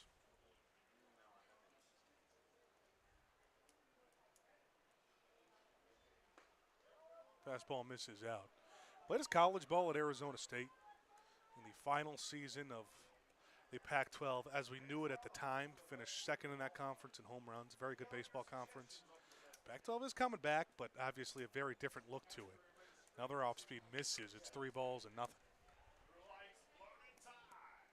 Only got 7 homers this season.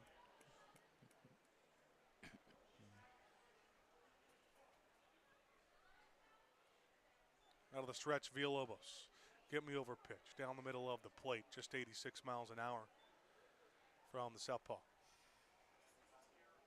5 innings, 3 runs on 7 hits, a walk and a few Ks for Villalobos. 8 hits now after that one. Make it 9. This one's punched to the left side. And now Tobias gets into first. Bases Rushford throws back in. Station to station, Krause up to second. But Lake Erie's threatening here in the 6th to add more insurance and get those runs back.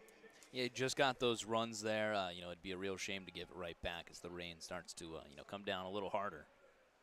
Really need that double play.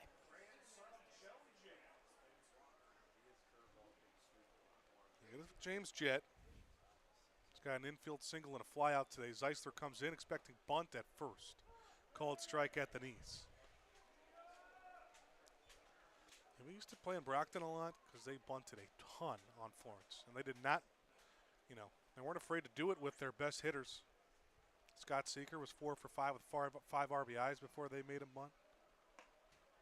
Put outside, swing and a miss. Chased after at 0-2. That Scott Seeker is a guy I had never even heard of until that series, and he really. You've heard of him now. Yeah, he really was a thorn in the side of Florence.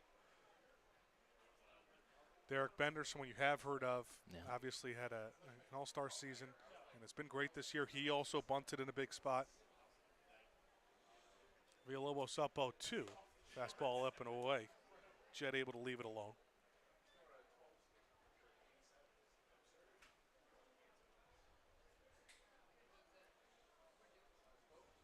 Depending if Florence, sticks with the 6-man rotation, how it goes forward, Lake Erie might see Villalobos a lot these next few weeks.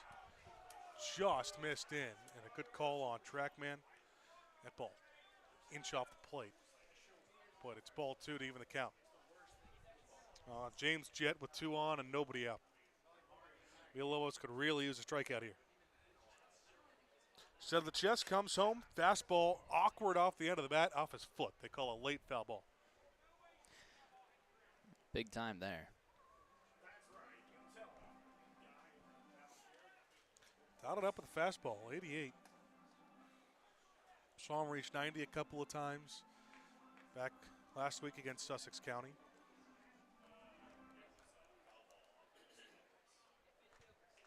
James Jett takes his timeout. Play the 2-2 count. Could see Villalobos a lot, could see Webster a lot. I think the one, if you really want to do the math, in like 5 games, Nate Lawson, if you really do a 5-man rotation, would probably see Lake Erie all 3 times. Go Thursday, then the next Wednesday, then the next Tuesday. Wow, yeah. Another 2-2. Just inside again. Almost got Jett to offer, but it does miss. Count's now full after Villalobos started him off 0-2. This will be a brutal time for his second walk. Krause off a second, Tobias off a first, payoff pitch. Popped in the air, out of play. You really need at least one out here.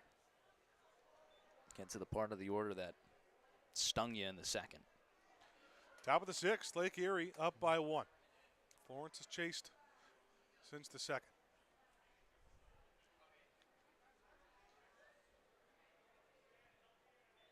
Nice. Goes to first, and a decent move. But Zeister a little far out the first base bag, too. Sort of up in the air if you're getting 9 innings in today. Not because of what I'm seeing right now, but because of what the forecast looks like in a little bit. Now we get another payoff. Popped up, got to play again. Any chances for a foul ball? I know I heard you talking about it. I was talking about it. The booth next to me got one. Really? Brockton was a perfect spot to get a foul ball in the booth. You're above the netting and back far. Wow. And there's no awning like this above you, really. I mean, it really is a good spot. You got a wide open window. I never got a ball to me, though. 3-2, popped up, out of play again. It's on the roof of us. Yeah. Well, two-hopper on top of the bucket. Maybe one time it puts a hole in that roof, just comes straight down. I hope not. Falls in your lap. Really good at bat. Worked by Jed. 8th pitch of the AB coming up. Runners on first at second and nobody out. Grounder over the head of Villalobos. Baker will wait on it to step on second. Get the runner there. That's all you can get. No chance for 2. Fielder's choice 6 unassisted. Krause gets to third. Tobias retired. Jet now at first base. That's a smart play there from Baker. I don't think it was one he was intentionally trying to make at first. It was a good adjustment just to say, hey, maybe I shouldn't go over to first, I should get this one at second. Sacrifice gets it at sure. It's run in for Lake Erie, and it's Jared Watkins at the plate. On the corners and 1 out. Slider just misses. Runner took off for second. I don't think Beadle had any idea. Stole at base for James Jett. Takes away the double play chance. 2 with scoring position now. Watkins 1 for 2, single, and a ground out.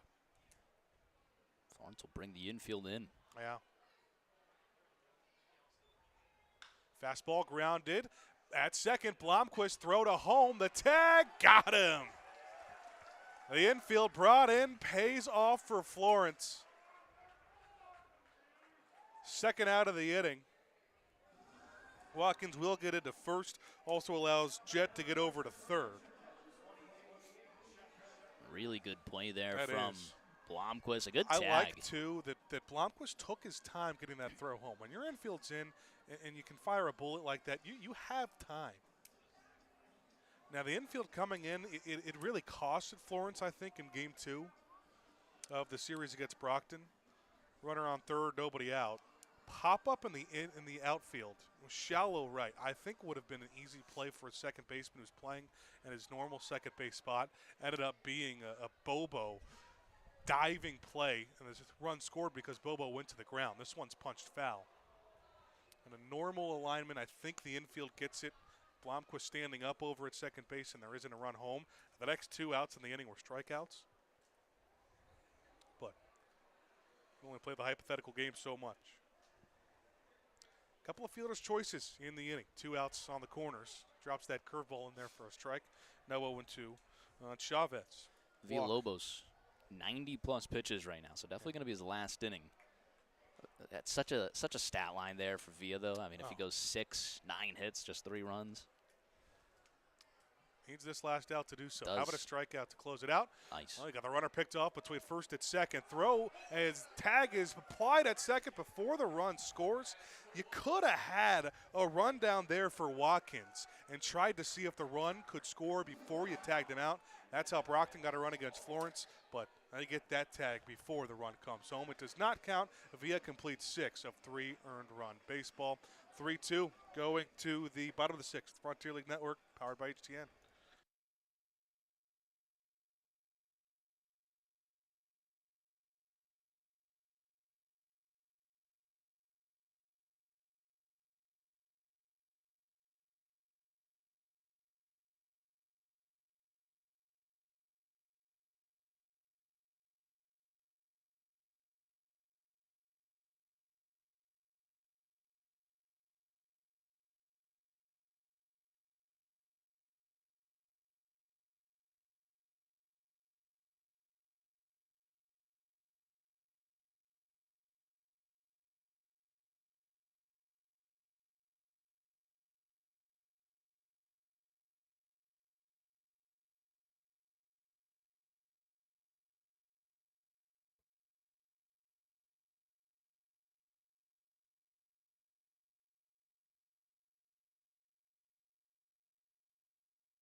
Edwin Sanchez has given up a couple in that last inning, bottom of the fifth, as Florence trails by one. Got a chance to tie it up or take a lead in the bottom of the sixth. Yadker Villalobos with the dramatics, letting the first two on and getting out of a sacrifice situation there in the top half of the inning. His day has likely done 90-plus pitches. Sanchez just at 79 as the meat of this Florence lineup comes up. Hank Zeisler, Zeta Richardson, Brendan Bobo. It's the part of the lineup you really like to do some damage. Oh, certainly. Certainly. It looks like Logan Jones warming up for Florence in the pen. But, yeah, it'd be great to get Villalobos off the hook here.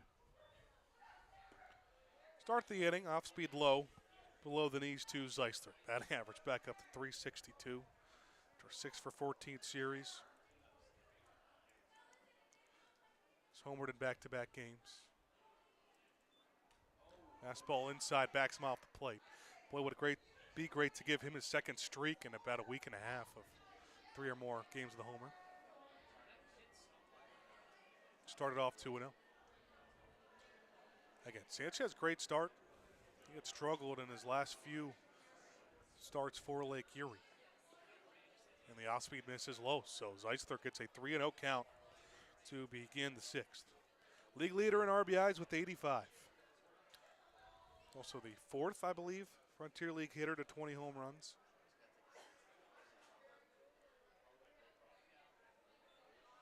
Get me over pitch.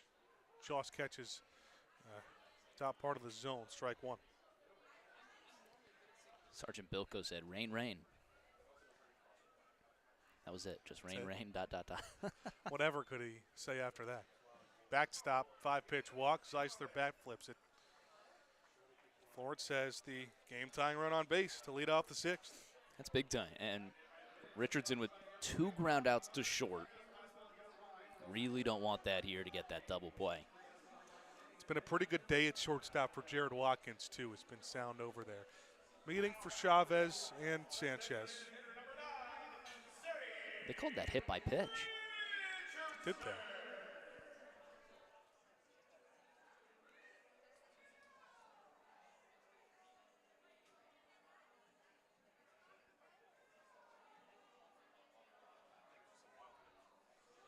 Ball so far often count on track, man? Hey, I've seen it before. I'm not going to be mad that they did the hit by pitch ad read there, but that was ball 4. First pitch way off the plate here for Richardson. Talk about the 2 ground outs for him. He is someone who has kind of been showing it all. He's showcased more power recently than early in the season, but he really has not been at the expense of any sort of contact. He's still hitting 350. Leaves another fastball alone off the plate. So 7 pitches in the inning so far for Sanchez, 6 of them for balls with Zeisler standing over at first base. Trying to find it, working for the third base side of the rubber. Comes home with a 2-0. This one does catch a piece of the inside corner. Took a couple ticks off the fastball.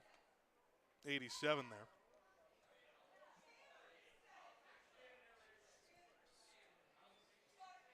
Fastball, Richardson went after it. Tailing towards that same spot, and it was a really good pitch on the inside corner. So 2-2 count here on the Florence designated hitter. The game-tying home run against Brockton. Scored the only run, or drove in the only run with an RBI single in a 1-0 game. This one to the backstop, and Zeisler gets the second. Nice. It's taken out for second anyway. Gets in there standing to take away the double play chance. Yeah, unfortunately doesn't get that stolen base, No. but that was a very good jump there from Zeisler. I think he would have been in regardless. Count has gone full on Richardson. Runner in scoring position for him. Yep. Payoff pitch. Grounder to the left side. Diving play by Krause. Got to get up and throw to first. He does on one hop to get Richardson. What a play over at short. Or over third, I should say. And a very close call at first. You'll never forget Henry Shmulevit's name now, huh? Not quite. Shmulevit's call at first. That's also just an incredibly good play by Krause. Bobo with the runner in scoring position. Just the first out of the inning. Lawrence trailing by 1, 3-2, being out hit in this game, 9-4. Lefty-on-lefty battle. Bobo has struggled against lefties this year. Goes after the first pitch, it fouls it back. Fly out on the ground out today.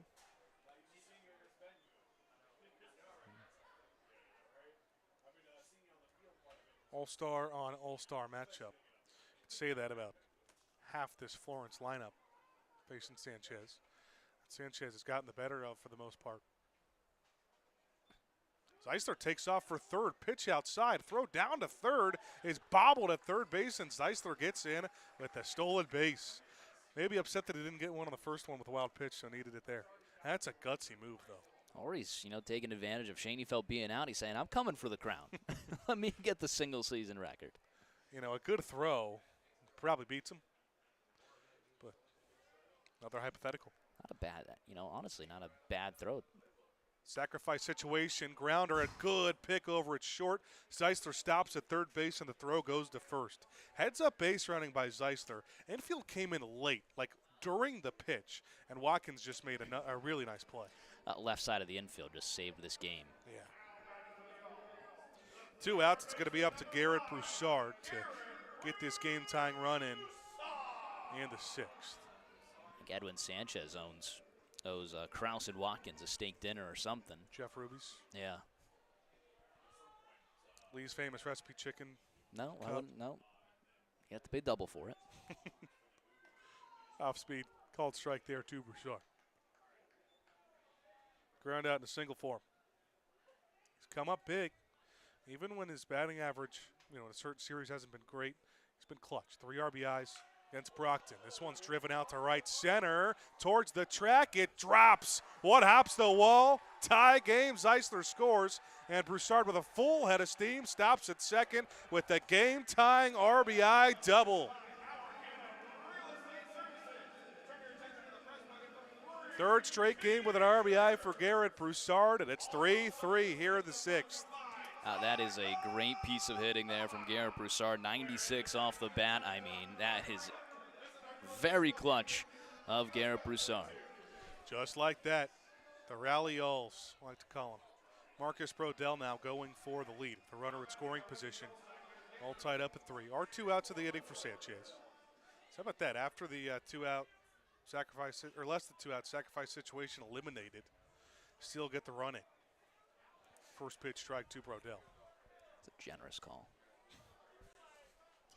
RBI double to begin a streak of 3 straight hits for Florence, just an inning ago for Brodell. It's been good lefty on lefty. Outside slider, get all the way to the Florence dugout. Broussard up to third. Doesn't do much typically with 2 outs, but what you got to consider, Sanchez has been exceptionally wild in this inning. We've seen a few pitches to the backstop in the 6th alone, so runner getting over to third could be big. Florence has scored 2 of their runs on RBI doubles, and 1 of them on a wild pitch. Brodell drove 1 in with the RBI double. It scored on the wild pitch. Another off speed in the dirt and a good block by Chavez. Got to be careful here. Brodell's another guy we kind of said with power numbers early. If he gets to a point where he's hitting, 275, 280, you're really going to take that. Up to 279 coming into today. He's 1 for 2 now. Head of this count, 2-1. Fastball up and in, a 3-1 count. Go ahead, run to the form of Garrett Broussard over at third base. 3-3 here at the 6th. Bullpen likely coming into the game. Logan Jones could start it next inning. Sanchez takes a breath, fires the 3-1. Fastball right down the middle of the plate. 89 miles an hour in a good spot.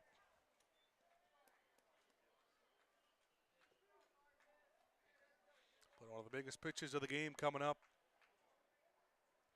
Brodell coming off a 6 for 12 series. 1 for 2 today. Payoff pitch. Grounder fouled on the third base side. 103 foul ball off the bat. Everything is hard contact for Brodell. Yeah. Leads this team at barrels. Is that an FL Turninglytics percentage? Florence Y'all's analytics. Florence Y'all's analytics, barrel percentage. Yep. Another payoff. Way outside, ball 4. Brodell down to first. It's on for the second time today. It's a really good at-bat there. Bottom of this order has done some things for Florence last 2 innings. 6, 7, 8, 9 has reached 6 times. One of those, Dylan Baker with that infield single to third base, slow walk out. They're going to make a move.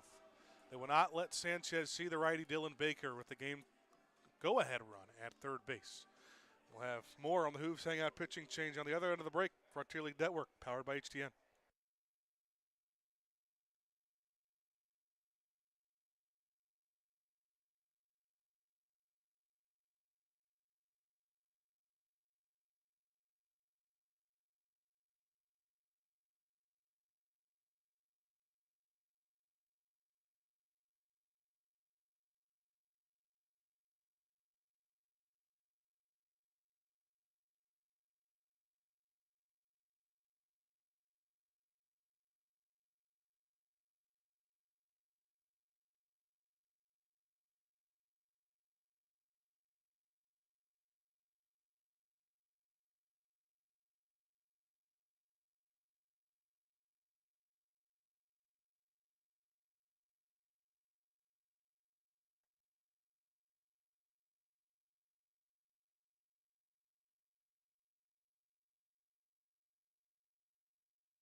Hooves Hangout pitching change. Looking for the perfect spot to relax and open your favorite baseball or Pokemon trading cards? Got to visit former Reds reliever J.J. Hoover at Hooves Hangout today. 405 Washington Street, Suite D in Alexandria. Pay him a visit. Big spot. Biggest of the game so far. Runners in the corners of the tie game, bottom of the 6th. And Lake Erie has made a move to the bullpen. They will call on another lefty, I should say, to face the righty Baker. It is Wesley Culley.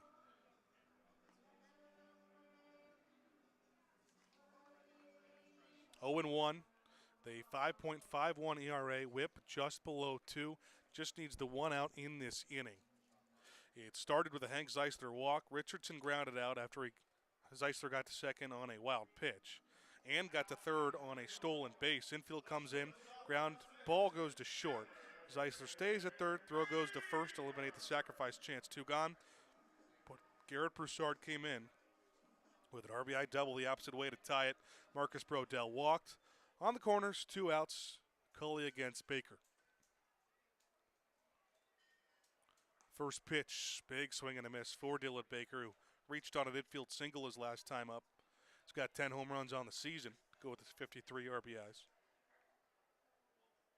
5 guys on this Florence team with 50-plus ribbies. Fastball, Baker throws his bat out there, fouls it back, and Culley has quickly gone up 0-2.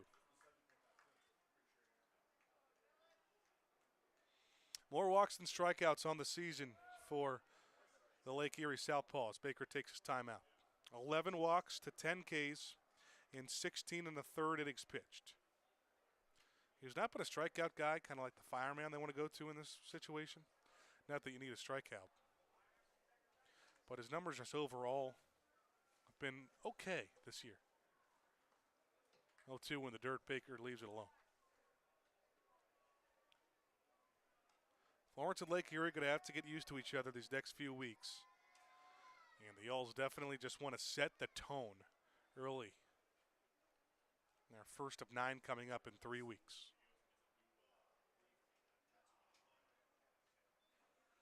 1-2. Upstairs to the backstop. Broussard racing home and scoring. Florence has a lead on the wild pitch here in the 6th. They'll take it any way they can. Any way possible, Ben. Any way possible. That's not how you draw it up. No.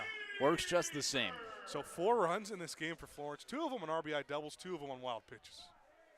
Well, 4 of them called by yours truly. I think I'll stay on this end. If that's okay with you. Brodell gets to second, 2 outs still. That was the first ball. That was after Culley started. Baker off 0-2. Swing and a miss on a fastball. An awkward landing there for Baker after the swing. Walks off fine, though.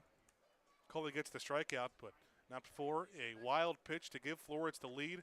2 runs in the inning. It's 4-3 Else going to the 7th on the Frontier League Network, powered by HTN.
Top half of the 7th inning, it's a Lee's Famous Recipe Chicken pitching change. With a new wing coming into the game, you can pick up the best swings in the tri-state area. Lee's Famous Recipe Chicken, always fresh, never frozen.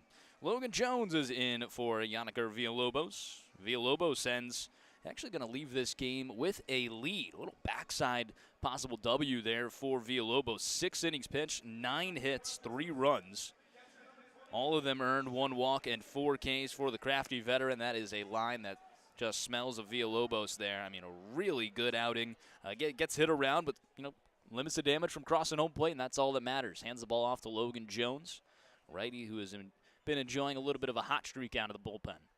That one misses upstairs. He'll face the bottom of the order, 8-9 top, Nick Chavez, Nathan Arthur, and the top of the order, Joe Redfield. Rory Tettemer alongside Ben Hauer, but also joined by Cowboy, better late than never, old classic Kurt Cramner for the first time in a week. Kurt, how are you feeling? There we go. Gentlemen, I missed you. We missed you. I missed the old bucket. Missed the old press bucket. Now, Ben did not do any rip that pack on the road, so the fans are, just itching. The fans and you. And me. And did you finish that box that you were pulling earlier today? I did. I pulled a Jackson Dart rookie, nice. a Jainty Prism rookie, and then the Taylor Patch with not a bad box. Yeah. Not bad at all. I think I got, some of my money back. There you go. But yeah, for a guy like you, I know for a fact you were ripping packs on the bus, though. Me? No, I was not. I was not. Here. Let me tell you what. I was. I went to this. I found this place with cards on the boardwalk, and a hanger box. A hanger box costs $15.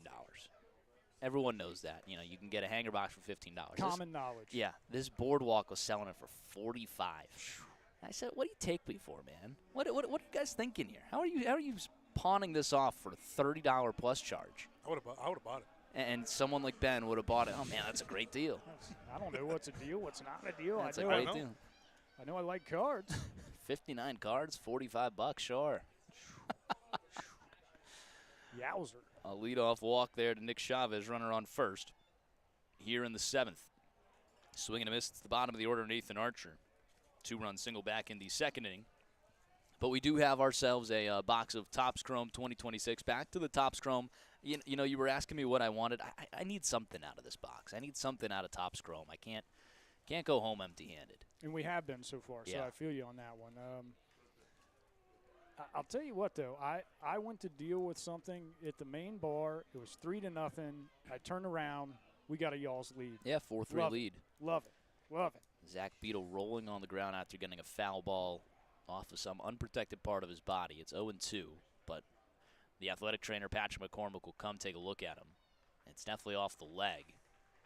Beadle is trying to walk it off. Runner on first, an 0-2 count, nobody out. Top of the 7th, Florence with a 4-3 lead, being out hit 9-5. Gateway doing absolutely nothing for us today. Emmetsville up 6-0 at the bottom of the 7th. Have they done?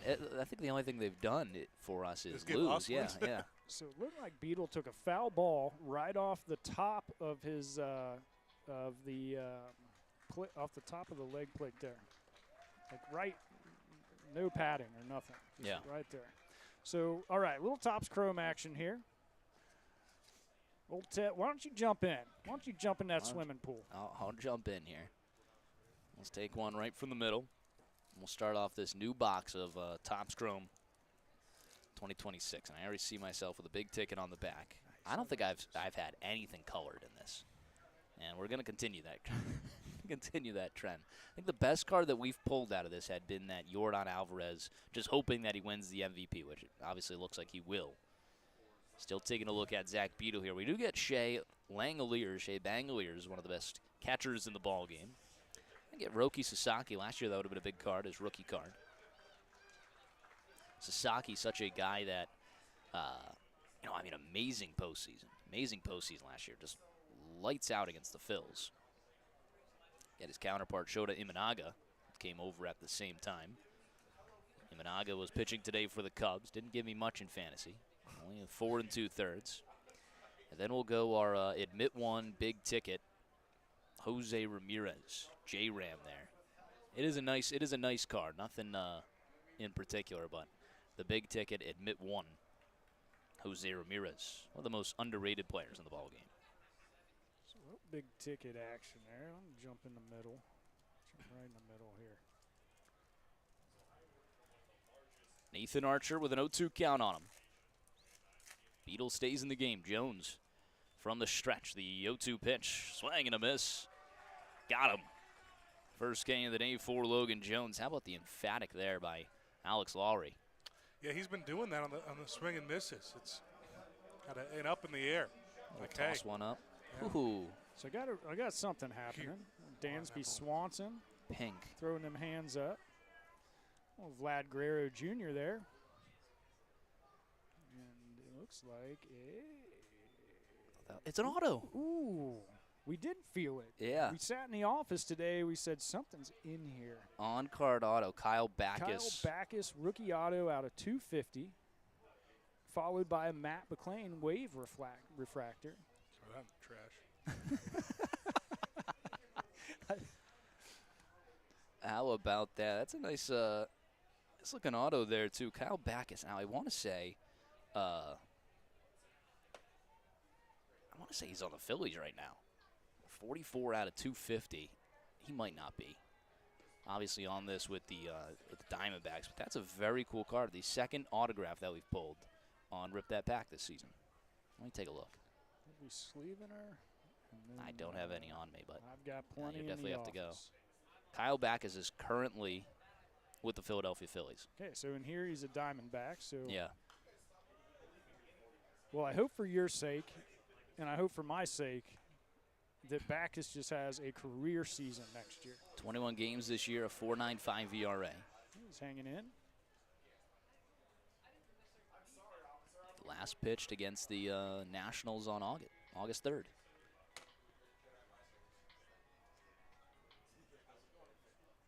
Well, that's a clear win for you on Rip That Pack. I think so. Yeah. The 1-2 misses downstairs through the legs of Beetle. That'll allow the tying run into scoring position. Beetle moving a little gingerly on that too. Going Yeah. back to get the ball. Definitely a little injured. They're going to motion to Kyle Harbison, who just got off the bench and is going to start putting on his gear. The injury right there, keeping Beetle in. Definitely just put a runner into scoring position. Here's the 2-2. Ground ball right side over towards Blomquist. He swallows it up. Throw on to first is in time. The tying run just 90 feet away now on third. Shout out to Scott Blomquist. Met on the concourse today and talked to for a little bit. Who's Scott Blomquist? His dad. His dad is for sure not named Scott. Well, I mixed that up. Could have been it could have been an uncle or something. Unless Possibly. They're also from Oh, you know, Georgia. maybe Scott Broussard. Possibly. I think that's who it was. Sorry, Scott. Shout out to you, though. Well, you'll have Sergeant Bilko tell you if that's his dad or not within a few minutes. Yeah, throw in Bilko. There's a base hit. This game's tied 4-4. Luis Acevedo makes Florence pay his second hit of the ball game. An RBI single ties this game up. You got the lead, you give it right back. Runner on first, 2 away now for Pavin Parks. Makes it for 15-13-5, Kurt. All right. I like that little insurance today as we start to wind it down.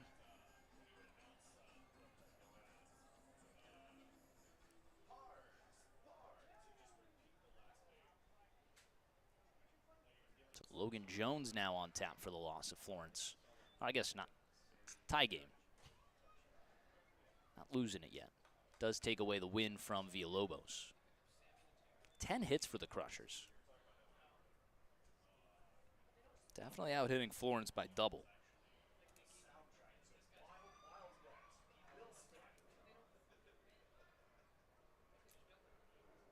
Kyle Harbison, I can confirm, has his gear fully on, looks ready to go. Pickoff attempt, nothing going. A mid-inning catching change is always, pretty rare. Mid at bat, maybe even rarer. Yeah.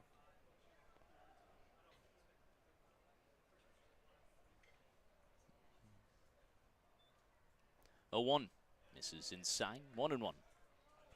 Toby Hall shared a fun story about one of his, first, welcome to Major League Baseball moments.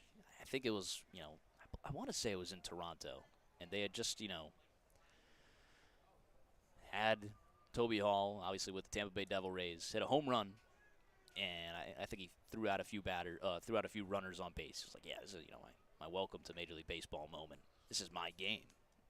Maybe the Toby Hall game. And went into like the ninth and got like an out, and then they brought in a closer. And because Toby had never seen this closer before, the closer came in with the bullpen catcher who took his place at home and took him out of the game. And he was like, wait, I'm leaving too? He's like, how could you do this? And Toby was like, just didn't know what was happening, and they were like motioning to him. They were like pointing the camera at him, and you could still see him like in the dugout with his gear on. Like, what just happened? But because he was unfamiliar with this new pitcher, that they went to someone that had caught his pitches before, and the guy that was just in the bullpen obviously was on the roster, but had gotten taken out mid-inning in one of his welcome to Major League Baseball moments. That's insane. Yeah. And he could tell you the story with all the names and everything. I forget the names, but I thought that was a pretty fun story. Yeah. Full count, 2 away, runner on first. The payoff to Parks. Grounder foul down the first base line.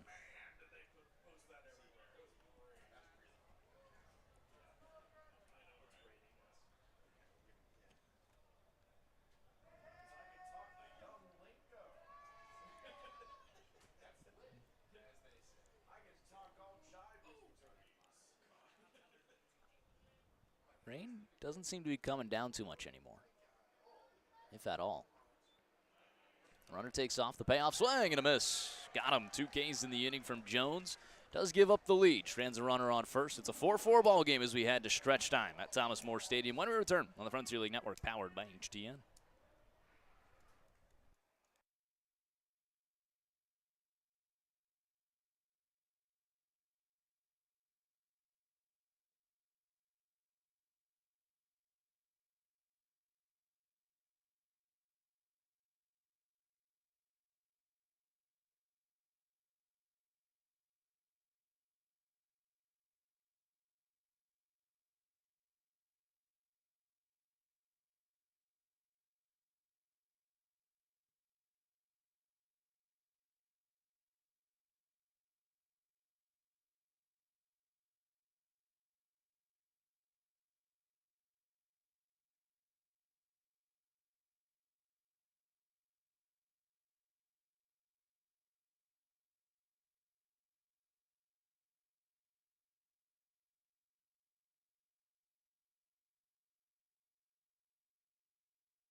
Bottom half of the 7th inning, we're at stretch time at Thomas More Stadium. Always brought to you by the Stretch Lab. Their team of highly trained flexologists will give you a deeper stretch than you can ever achieve on your own. Visit stretchlab.com to find a location near you today. It'll be Zach Beadle leading things off. Still Wesley Coley out on the mound. It does end the line for Edwin Sanchez. He goes 5 2/3, 5 hits, 4 runs, all earned, 3 walks, and 3 Ks. Coley picked up that last out in the 5th. That one misses outside.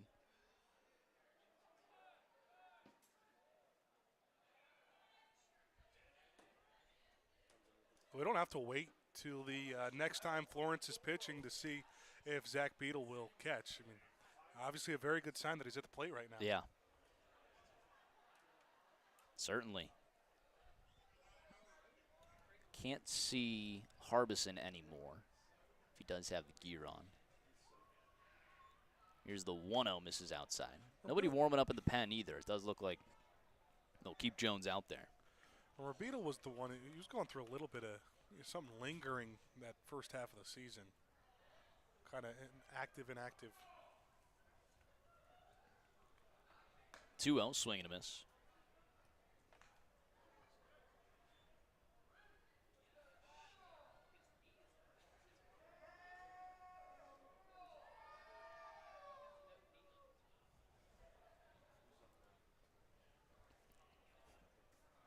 Two-one, swing and a miss. 2-2. Well, we were hoping Kurt's card was Tell him the good news, War. going for a little bit. When I saw the first card, I was like, oh, 62.50 for, but it was a 2 out of 5. I can scroll a little bit down, out of 250. It went for $1.75. Buy it now. I think I'll hold on. Am I changing the win here? $1. I'll hold on to her. Here's the 2-2, misses outside, a full count. Sure as heck hope there's much more in that box than that then. Yeah. We were just happy to get an auto. It's always cool to pull one on air. Yeah. Well, we got to hope for something more than that. Hopefully it's some redemption. Nice. Here's the payoff. Skies it down the right field line. Foul territory. Tobias over towards the netting. Runs out of room. Count stays full. Nobody out, nobody on. Bottom of the 7th. 4-4 ball game here at Thomas More Stadium. Y'all's even with the Lake Erie Crushers. Taking a look around the rest of the Frontier League on our out-of-town scoreboard. Presented by Thornbush, powered by iScore. Thornbush, the new frontier in the world of whiskey. Come try the official cocktail of the Florence Y'alls. Ground ball, base hit up the middle. Zach Beadle gets his first hit of the day. Second time on base, right on cue. He does not look good running. I hate to say it, but you watch him get to first there, and he was lumbering over to first base. Toby just motioned something. No movement. He did notice the running there. You got to think about, too, not only for his sake, but it's also a game-tying run. Or the go-ahead run at first with nobody out. That's a very good point. It's a very good point, Ben. Milo Rushford at the plate. He picked up a double back in the 4th. That was the first hit of the day for Florence. Cole Brannon is going to run down the line. Is this warm-ups or doing something in the bullpen? He might warm up, get some running to warm up, or he's motioning something to the pen. I don't know. Because now he just leaped up and over to the bullpen. 1-0, ground ball over towards the second baseman. Glove by Acevedo. Toss to second one. Relay on to first. Not in time. Bang, bang play. Rushford able to break it up. It's a moot point anyway as Zach Beadle is wiped off the base paths. Hobbling back to the dugout. It's tough. So fielder's choice 4-6. A good scoop there from Acevedo.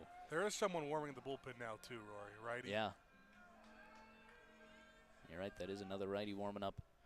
Brett Blomquist at the plate. And the go-ahead run on first. Now with Rushford, a little bit more wheels than current Zach Beadle for sure. Big swing there from Blomquist. Top of the 8th, a 10-4 lead for the Wild Things over the Mud Monsters. Washington gets to face Mississippi 6 times this week. 6-game series at Mississippi. 0-1 misses outside. If you're able to do this damage in the, after your travel day, it's probably not a Good sign for Mississippi. Looking around the schedule, it really looks like we're the only team, and it makes sense because we only played them 9 times, 6 of them at home. That doesn't go down there for a 6-game series. 1-1 is cranked into left field. Base hit for Brett Blomquist, his first of the day. Runners first and second. That moves the go-ahead run into scoring position for the captain, Hank Zeisler. Zeisler 0 for 2 today with a walk and a run scored. I know Marlies and looks like company are tuning in. Enjoying what seems to be some cocktails. Something of sorts. Yeah. It's good. Maybe I'll holler down to Kim at the bar and say, give me one ready. Get one up and moving around. Let's go. Call to the bullpen for me. There you go. Assistant coach is going to go out there. We've now seen 3 different coaches take mound meetings. Weird. Cole Brannon does run back here to the dugout. Ottawa at Windy City. Windy City with an 8-5 lead. Ottawa's been playing some pretty big baseball as well, so that's a fun matchup. 8-5 lead, top of the 7th. Ottawa 2 runners on and 2 away. Schaumburg at Joliet, bottom of the 7th there. The Boomers over the Slammers 4-3. You already mentioned Gateway at Evansville. Gateway doing nothing for us. 6-0, bottom of the 8th. Evansville looking to add more. Top of the 9th. Quebec all over Brockton, 12-4. Scott Seeker at the plate. He might tie that game up. Whatever he's bunting. Probably would bunt. Top of the 9th, a close one. New York versus Trois Rivières. That's 9-8. The Eagles, top of the 9th. Trying to take down a conference rival. Look back at second. First pitch to Zeisler. The bender misses upstairs out of the glove, but no movement on the base paths. 4-4 ball game here at the bottom of the 7th. Go ahead run in scoring position. How about this game from down east? 1-0 scored in the top of the 1st over the Jackals. Wow. Game that saw 5 hits from both ball clubs. And both of those teams don't have very many low-scoring games either. So. No. A 1-0 misses outside. Sussex County back of the win column. They won a 1-0 game over Tri-City. And then down east in New Jersey have like 2 more games scheduled for today. So I don't know what's going on. Triple-header. A little triple-header jamboree style. Look back at second. 2-0 to the captain. Fastball in there for a strike. So that concludes our out-of-town scoreboard presented by Thornbush Whiskey, powered by iScore. Those Thornbushes are good. Tell you that. Certainly a tasty drink, no doubt about that. We'll say I brought down some Thornbush. 2-1, swing and a miss, top of the zone. Brought down some Thornbush for my family. They all enjoyed it as well. Thornbush Blackberry Lemonade Whiskey. Official cocktail of the Florence Yalls. Comes in a slush form here, Thomas More Stadium, but you can also get it on the rocks, mixed with pink lemonade. Ben's favorite drink. Slush for sure. So, guys, I'm it all looks over like, that sorry, Ben, it looks like I got to take off. A little situation to take care of at the bar. But, Ben Moore, thanks for having me up again, and I'll see you guys tomorrow on another Rip That Pack. Get into this Topps Chrome a little more. Yeah, congrats on the win, Kurt. Thank you, sir. 2-2 misses outside, a full count.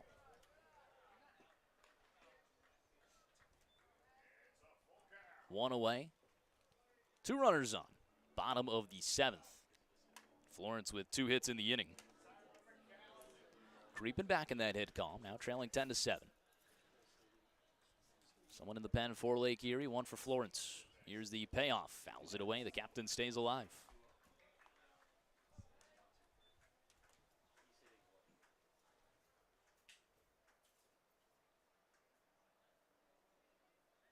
I want to say Florence is going to the big man, Danny Heinz.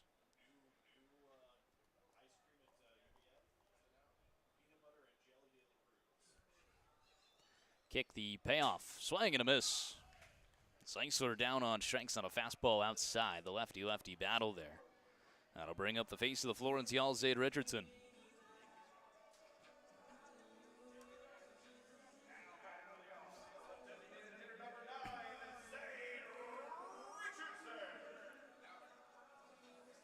Now they'll make a change. Jared Lemieux out. Manager of the Lake Erie Crushers will head to the bullpen with 2 away.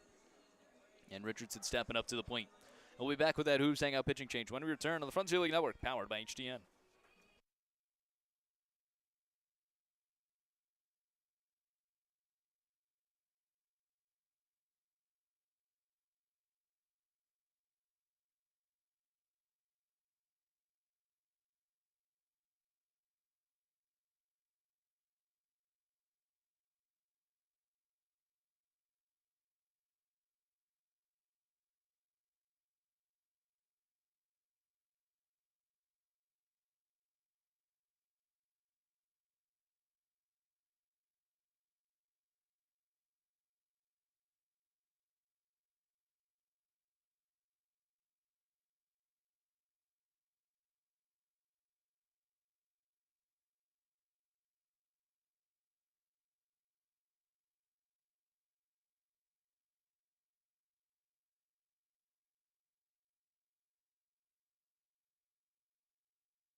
Hooves Hangout pitching change. Looking for the perfect spot to relax and open your favorite Pokemon or baseball trading cards. Visit former Reds reliever J.J. Hoover at Hooves Hangout today, 405 Washington Street, Suite D in Alexandria.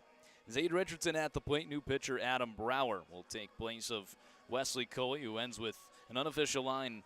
1 inning pitch, 2 hits, no runs, 2 strikeouts, no walks. He is on tap for 2 runners on base. Florence, first and second, 2 away. That is the go-ahead run in scoring position for Richardson, who's just grounded out to the left side of the infield 3 times today, looking to get his first hit in a big way here in the bottom of the 7th. Big spot for the offense. Adam Brower, 6'1", 200 pounds, the right-hander. His first pitch to Richardson is in there for a strike on the off-speed. His first professional season, 2-1 record with a 4.6 ERA. 31 and a third innings pitched, 8 walks to 24 Ks. So, going to throw it down the heart of the plate. Yeah. Here's the 0-1, misses outside. 92 there. A lot of connections to be at in an organization somewhere within the Florence Y'alls. From Tinley Park, Illinois, that's right next to Windy City. But he also went to the University of Cincinnati, right next to the Y'alls. That one misses outside. I mean, decent numbers. 2-1 with a 4.6 ERA. Be perhaps the best reliever ERA on the team. It is. For qualified people, Well, at least. Just the truth. Yeah. 2-1. Off speed misses inside. 3-1 count.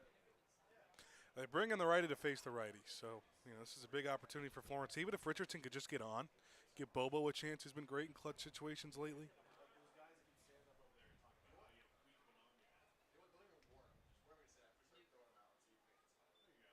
Three 3-1 to Richardson. Fouls it away.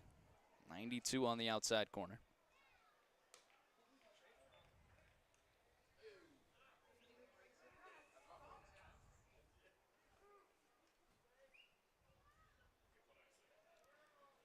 Four ball game, bottom of the 7th.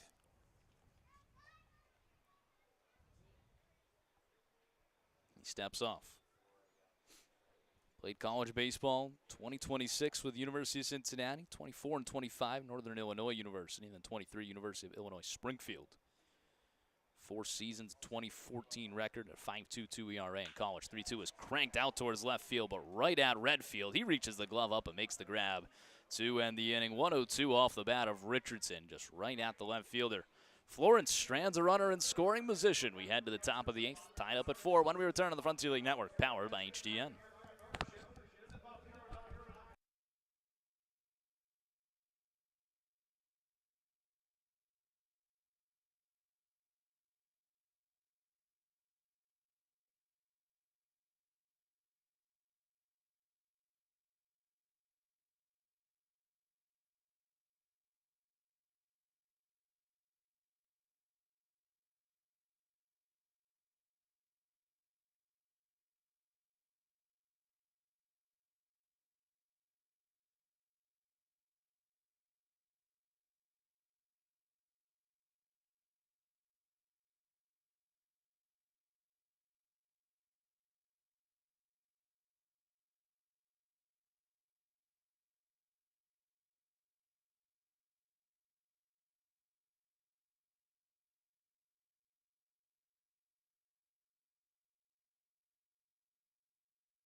Top of the 8th, it's Lee's Famous Recipe Chicken pitching change. With a new wing coming into the game, you can pick up the best wings in the tri-state area. Lee's Famous Recipe Chicken, always fresh, never frozen.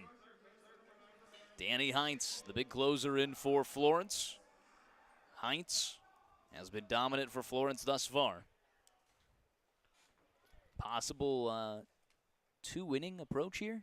Could be. You know, I think it's just simple right now. Is put one of your best relievers in the game. Yeah.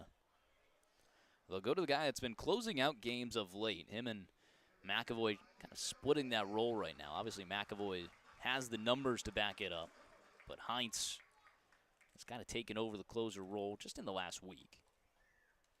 See how that goes moving forward. The 0-1, ground ball over towards the shortstop. Baker swallows it up on 2 hops. Throw on to first is in time.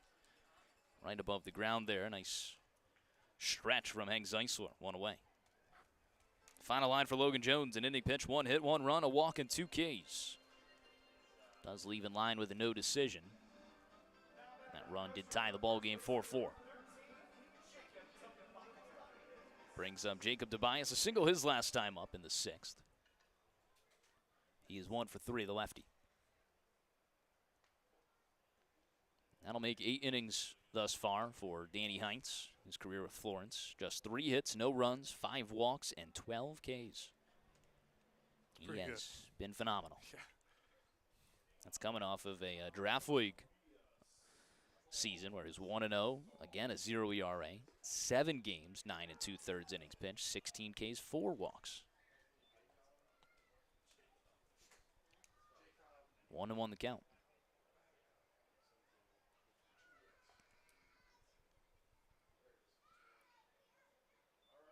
The 1-1. Slider misses inside. It's got a lot of movement. Yeah, it did. 24-30 on the spin rate. A bender there from Danny Heinz. A big-time addition for Florence.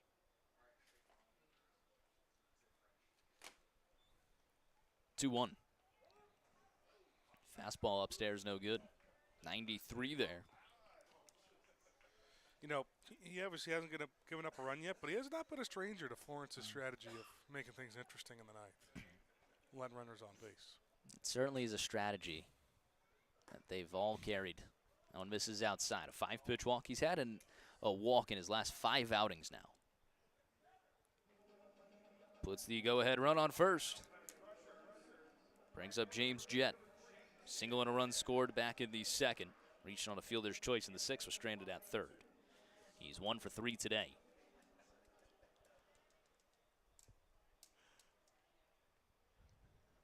Double play situation here. Florence will shade the middle infield up the middle. First pitch to Jet in there for a strike. I think if you are going to try and complete a double play, it's going to have to be very quick. Yeah. Jet with some wheels at home plate. The 0-1. Misses inside. 93. James the Jet. James the Jet. David the Rocket Durango.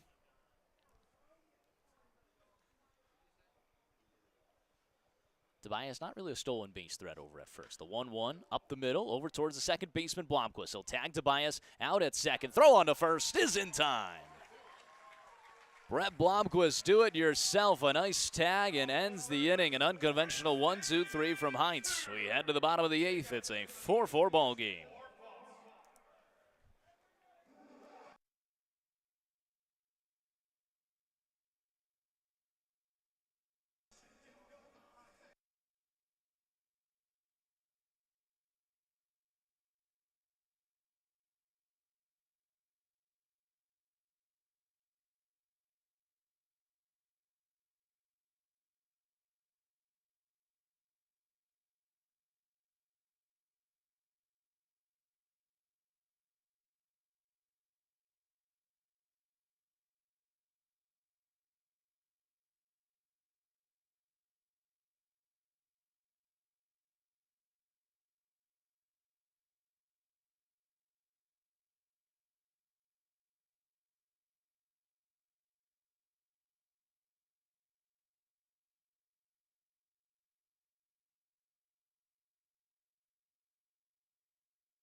Bottom of the eighth here at Thomas More Stadium. It's a 4-4 ball game. A nice double play there to end the top half of the inning. Florence will try and take the lead here in the bottom half. Bobo, Broussard, and Brodell due up for the Y'all. Still Adam Brower out on the mound for the Crushers. Brower just the one opponent there, and Zane Richardson got him to fly out hard to left field. Let's see if Brendan Bobo could get in the hit column. 0 for 3 today with a couple of ground outs to short and a fly out to left. Florence trailing 10-7 in the hit column. Tie 4-4 ball game here. 6 outs to play with. Looks like another righty reliever warming up for the Crushers. I assume that's one of their guys, either Sittinger or Pearson, the two veterans of the club. Sorry, that is most definitely Sittinger. He is a righty, Pearson the lefty. You don't see Sittinger in the dugout right now either. So. 0-1. Fouls it away. Sittinger with affiliate experience. Really mowed down Florence in that first series way back in May. 0-2 the count to Bobo. You want to take a lead, got to do it against Brower, you feel. The 0-2 pitch misses downstairs. 80 miles per hour on the changeup.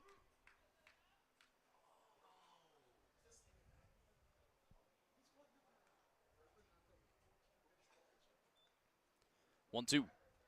Swing and a miss. Bottom of the zone, blown by him. 92 miles per hour. An 0 for 4 day from Bobo.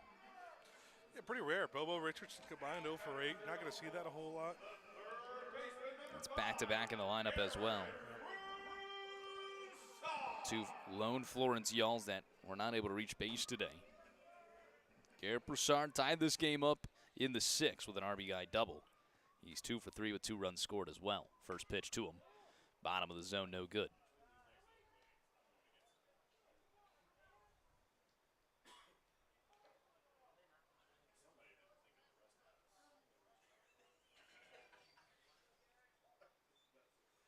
The 1-0. Ground ball up the middle. That's through for a base hit. A 3-hit day for GB. That's huge. I mean, just for him personally, too, to get him going. Yeah. He's been so much better the last few games. Florence gets that go-ahead run aboard. Brings up Marcus Brodell. Jared Lemieux, the manager for the Crushers, letting Sittinger get warm.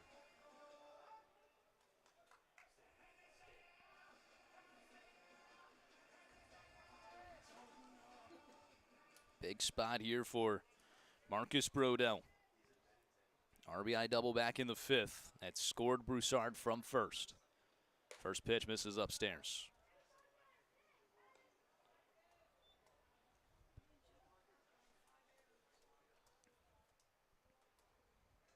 1-0 the count. Keeping that right field line open against Brodell. The 1-0. Misses high again. I mean, everything's been a hard line drive. We haven't seen it in the corners a ton. Feels like, he's got some doubles this year, but he's a big singler homer guy. Walks a lot, too. Such an underrated part of his game. Just getting on base. 2-0 to the rookie. Swing and a miss. Out of his shoes, 90 miles per hour, top of the zone.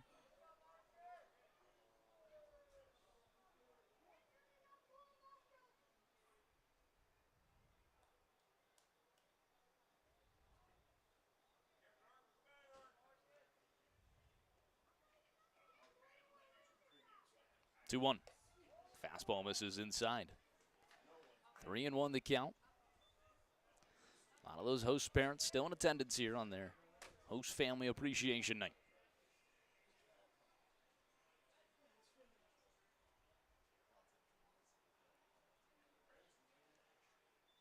The 3-1 fouls it away. 90 miles per hour again, top of the zone. Not able to fully catch up to it. Full count. Big spot for Brower here. Yeah. This is power on power right here. Hard thrower, power hitter. Runner takes off at first. Pitch misses upstairs. A walk to Marcus Brodell. The go-ahead run is in scoring position. Dylan Baker coming to the plate. Let's see if Lemieux will keep Brower out there. He's at least going to go have a conversation.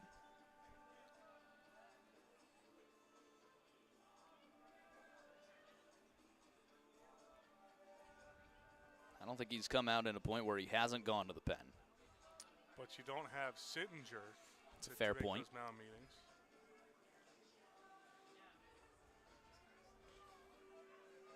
Yep. And they make the call. They'll go to their pitching coach and their closer, Brandon Sittinger. Here in the bottom of the 8th, 2 runners aboard and 1 out. Dylan Baker coming to the plate when we return on the Frontier League Network, powered by HDN.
Bottom of the 8th, runners first and second. Hooves Hangout pitching change. Go visit former Reds reliever J.J. Hoover at Hooves Hangout today. Dylan Baker is the batter against the closer and the pitching coach for the Lake Erie Crushers. Perhaps their best reliever. It's Brandon Sittinger. Mowed through Florence his last time out against them back in May. 5-2 with 11 saves this season. First pitch fouled away. 4.93 ERA, 38 1/3 innings pitched, just 10 walks, 45 Ks. He's going to throw it down the heart of the plate, and he's going to throw it hard. 95 to 98 on his fastball, sweeper, and a changeup. These kind of guys, the key is just foul off as many as you can before you can get on time. Guy with affiliate experience, the 0-1 slider in there for a strike. I mean, that's a very good pitch. That is to offset the 95 too. When the Braves organization, AAA there with the Gwinnett Stripers, D-backs organization got out to AAA and eventually to Arizona with the Diamondbacks. So this guy's got Major League Baseball experience. Was granted free agency by Diamondbacks in 2021 and signed as a free agent with the Braves right away. Started with the Otters, 2019. 0-2. Good afternoon, good evening, and good night. Sat down on strikes. That's one you got to swing at.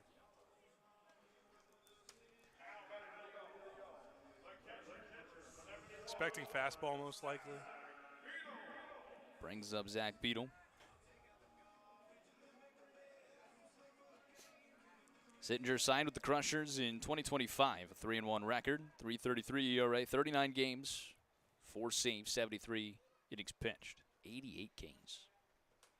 Beadle, the last chance here for Florence. Ropes one into left field for a base hit. Broussard is going to get a wave. That splits the gap all the way to the wall. Broussard in. They're going to wave around Brodell. Throw to the cutoff. No throw to the plate. A 2-run double from Zach Beadle. Florence takes a 6-4 lead.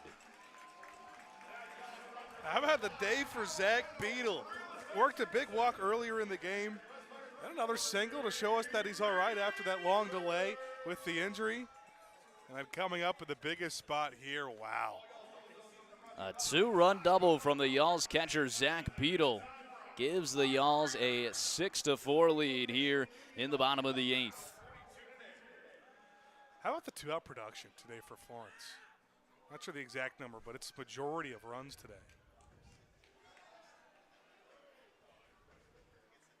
Brings up Milo Rushford 2 away, back up to the top of the order. 2 hits and 3 times on base for Beadle. Off speed in there for a strike. Those runs charged to Brower. 2/3 of an inning, 1 hit, 2 runs, a walk, and a strikeout. That closes his line. Sittinger just trying to get out of this now. 0-1. Did you see what the pitch was? I didn't even see what it was. Was it a fastball that he caught up to? It's fastball up. Fastball up. Go get it, Beadle. Also puts Florence just a hit away in the hit column, 10-9. At one point, they were being doubled. That was also a poor route to get to that ball and left. It was. Here's the 1-1 swing and a miss, 1-2. I'll tell you what, though, this left side of the infield's killed us all day. I thought we were about to see a 46-inch vertical from Walton. Oh, I would have been upset, without a doubt.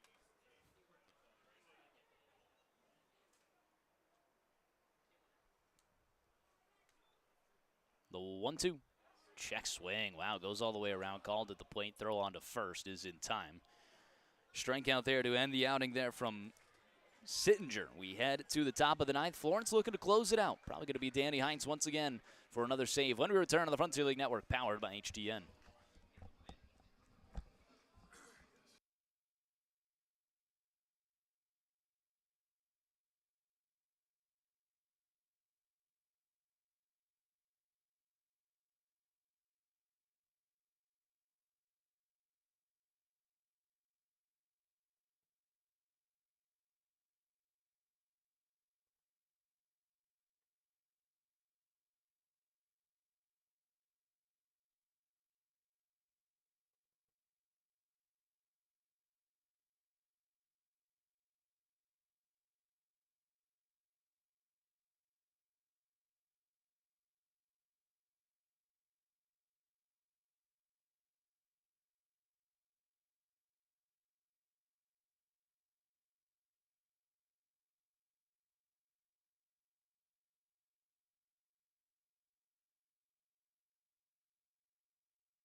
Top of the ninth, Danny Heinz in for another inning of work. Florence now with a 6-4 lead, looking for a comeback win over the Lake Erie Crushers.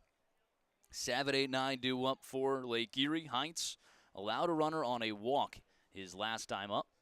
Was able to get out of it with a double play and an unconventional 1-2-3. First pitch upstairs to Watkins. 1-0. Single back in the second. Came home to score and then reached on a fielder's choice. Was picked off in the sixth. He's 1 for 3 today. 1-0. Skies at foul. 1-1. Nobody warming up in the bullpen for Florence. Here's a piece of the order where you're going to face 3 lefties. Watkins, the traditional lefty, a switch hitter in Chavez, and Nathan Archer, lefty at the bottom of the order. Possibly 4 lefties in a row. Clearly that would go to an advantage for McAvoy, but Heinz has overtaken the role pretty much, getting the nod a lot in these recent games. 2-1, misses upstairs. It's an interesting situation where McAvoy did nothing to deserve to lose the role. He leads the league in saves with 19. But Heinz has just been lights out. Now 8 2/3. Here's his 3-1. Fouls it away.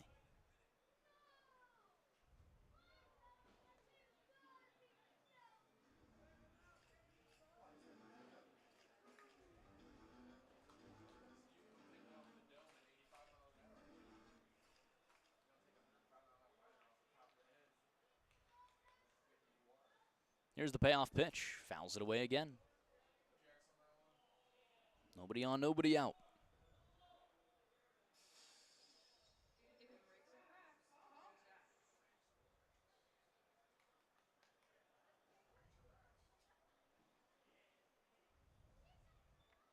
The payoff.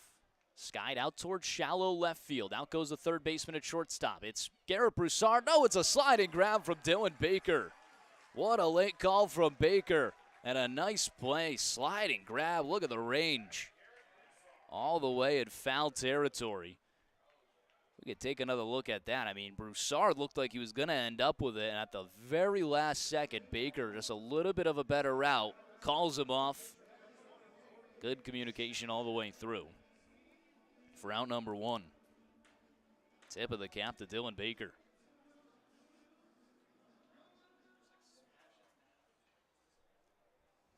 Nick Chavez, 0 for 1 with 2 walks and 2 runs scored. Off speed, in there for a strike.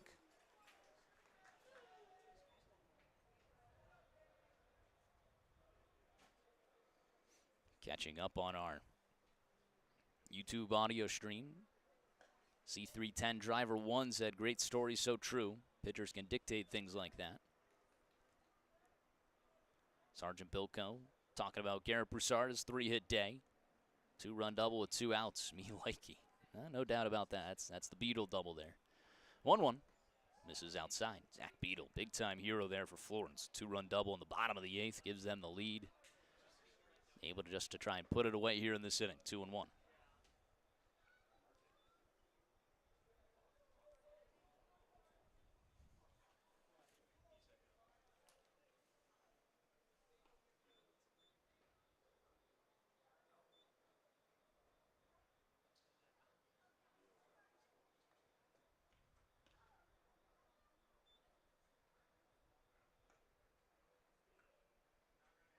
Kick the 2-1 pitch, slider, top of the zone in there for a strike, 2-2.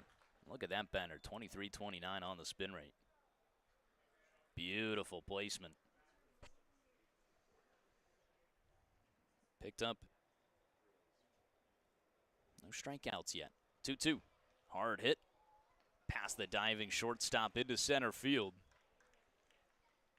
Tying run will come to the plate. A single from Nick Chavez, his first hit of the ball game. That'll bring up Nathan Archer. Archer, a 2-run single back in the second inning. Scored the first 2 runs of the day for the Crushers. Since then, he's popped out to short and struck out his last time up.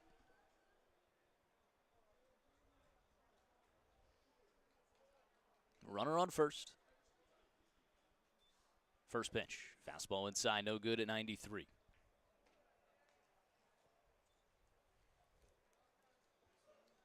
Florence trying to take home a series opening win against the Crushers.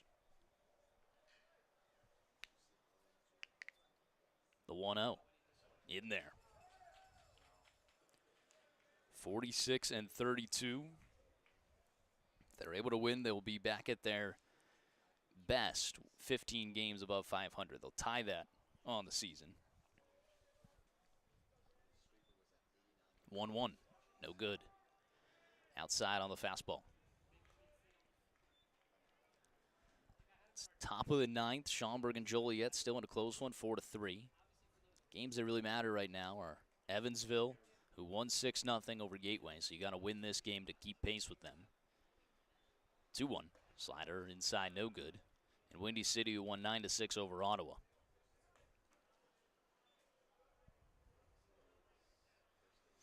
Hines trying to find the zone here. 3-1 the count. It's the bottom of the order. Don't want to get to the top. 3-1 pitch, swing and a miss.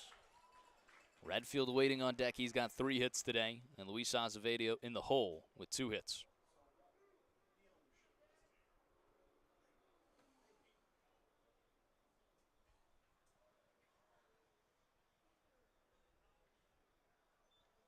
The payoff misses inside.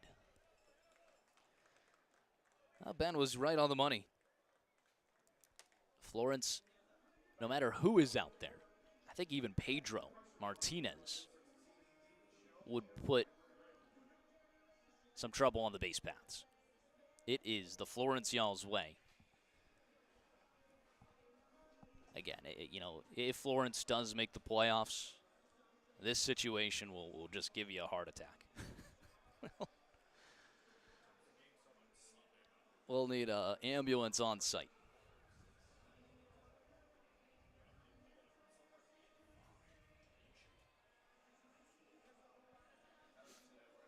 Tying run on base.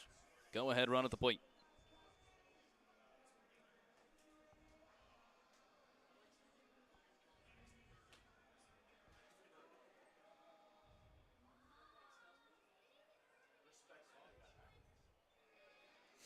Top of the order we go. Joe Redfield with 3 hits today. 3 singles, including an RBI single in the second. Grounded out to second his last time up. Another lefty-lefty battle. Sorry, another lefty at the plate. Not a lefty-lefty battle. Righty Heinz on the mound. A big swing and a miss. 93, top of the zone. Toby Hall with a meeting on the mound, trying to calm him down.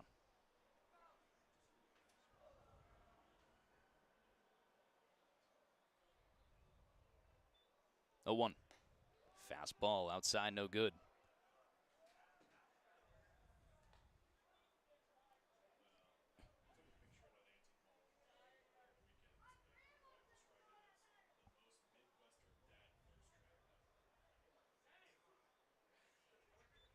The 1-1. Fouled away, 1-2.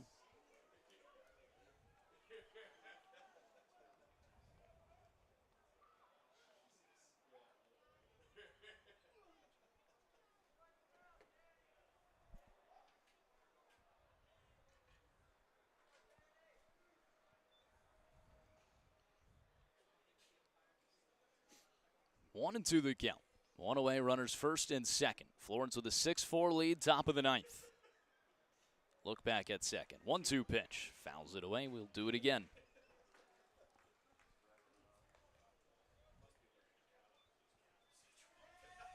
We have entered the stretch run here for Florence this season. Every game matters. You start scoreboard watching. Florence would lose ground in their race with this game. 2 wins for their rivals right now. 1-2 upstairs, no good. Windy City and Evansville both with wins today. That's who Florence is either keeping pace with or trying to keep away.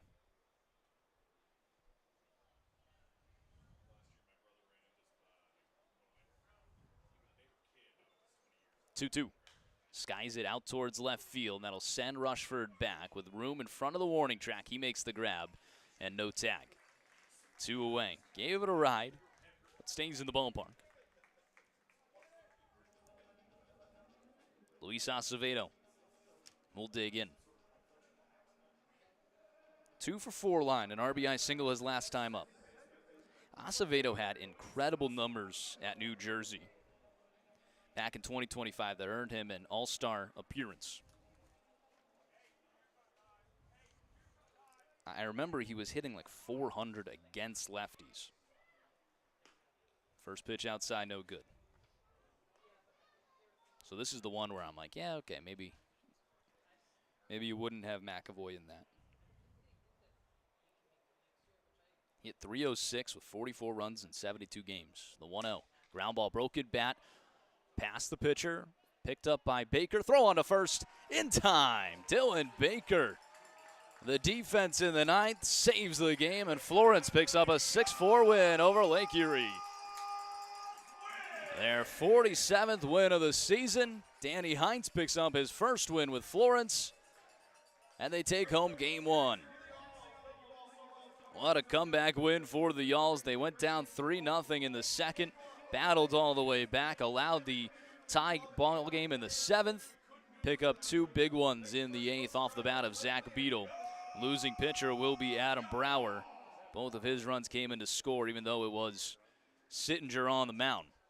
A 6-4 win. Florence back 15 games over 500. They don't lose any ground in the playoffs. Don't gain any either, but still a quality win for Florence whenever you're able to come home with the W. Zach Beadle, 2 hits in the ball game, 2 for 3 line, also a walk. Obviously the clutch performance in the 8th with a 2-run double that gave Florence the lead. He will be our player of the game. Ben has him down at home plate. We'll send it down to Ben. Thanks, Rory. Zach, let's start with the biggest at-bat of the game and one of your biggest at-bats of the season. Down to your last, score a run, facing one of the hardest throwers in the Frontier League. What were you looking for in that at-bat? I was looking for a heater. I mean, they've been attacking me with heaters all night, and him being a former big leaguer, I knew he was probably going to throw a strike with it first pitch, so I knew I didn't want to miss it. You guys, as a whole offense today, faced a really good all-star starting pitcher, went down in order the first time through the order, set all 90 down in order. Then you fight back that second time through the order. A lot of 2 outs hitting today, too. How gritty is this offense? This is an offense that, I'm sure you've heard probably everybody said it, but we're never out of a game. We've hit our way back into games from down 7, and, we did it tonight down only 2 or 3. So, this is an offense that you can't give up on innings 1 through 9. Hopefully not 10, but we've won a couple in 10 this year, too. So, it's an offense that's never out of the game. Well, you took a foul ball there at the end of the middle of the game and stayed in the game. Had some big at-bats after that. How are you feeling after that? I'm just thankful it's nothing serious. Hopefully it feels a little better tomorrow. But, those never feel good. And to be able to stay in the game and help my team win in the end was a pretty cool moment. Praise to God. How good does it feel to be home? It feels great. It feels great. Appreciate it, Zach. Go celebrate. No will do. Thank you. Rory. Thank you, Ben. Thank you, Zach. An incredible performance there from Zach Beadle. Congratulations on your player of the game, although I'll hate to point it out, I don't think it ever feels better the next day, and I'm glad he's able to stay in. But, Florence does go with that back-and-forth catcher there, so he'll get the day off tomorrow, and hopefully it feels better for his next start on Thursday. The Y'alls with a big 6-4 win over Lake Erie, a game that started off with an hour rain delay. Florence, clearly saw that in the early going. Yannick Villalobos picked up 2 outs quickly in the second. Then it was 5 hits, 6 reaching base, 3 runs come home to cross for the Crushers. From then on, Florence, just battled back. And yes, they tied the ball game up with 2 clutch, wild pitches. Obviously, that was a big point. But you saw Garrett Broussard with a big RBI double. You saw Marcus Brodell with a big RBI double. None bigger than what we just heard from Zach Beadle. A 2-run double in the 8th to give Florence that 6-4 lead. The big man, Danny Heinz, takes it home the rest of the way, picks up 2 innings of shutdown baseball. He is now at 9 2/3 in his stint with Florence. Has not allowed a run. He has looked dominant on the mound for Florence and closes this game in a big way. Plus, leaves McAvoy, leaves Carson, Lotus, the rest of the crew out there for, games 2 and 3. I'm sure Heinz will be back around for game 3 as well on Thursday. But a big-time win for the Y'alls. multi-hit day, 3-hit day from Garrett Broussard. Don't want that to get overshadowed. Marcus Brodell with a 1-for-2 day plus two walks, 3 times on base in a day where, you're not often going to see it. Me and Ben mentioned it. Zade Richardson and Brendan Bobo, they combined 0 for 8 in the 4-5 slots of this order. That's usually the heart of the order. This time Florence was picked up by the bottom of the order. 6, 7, 8 produced.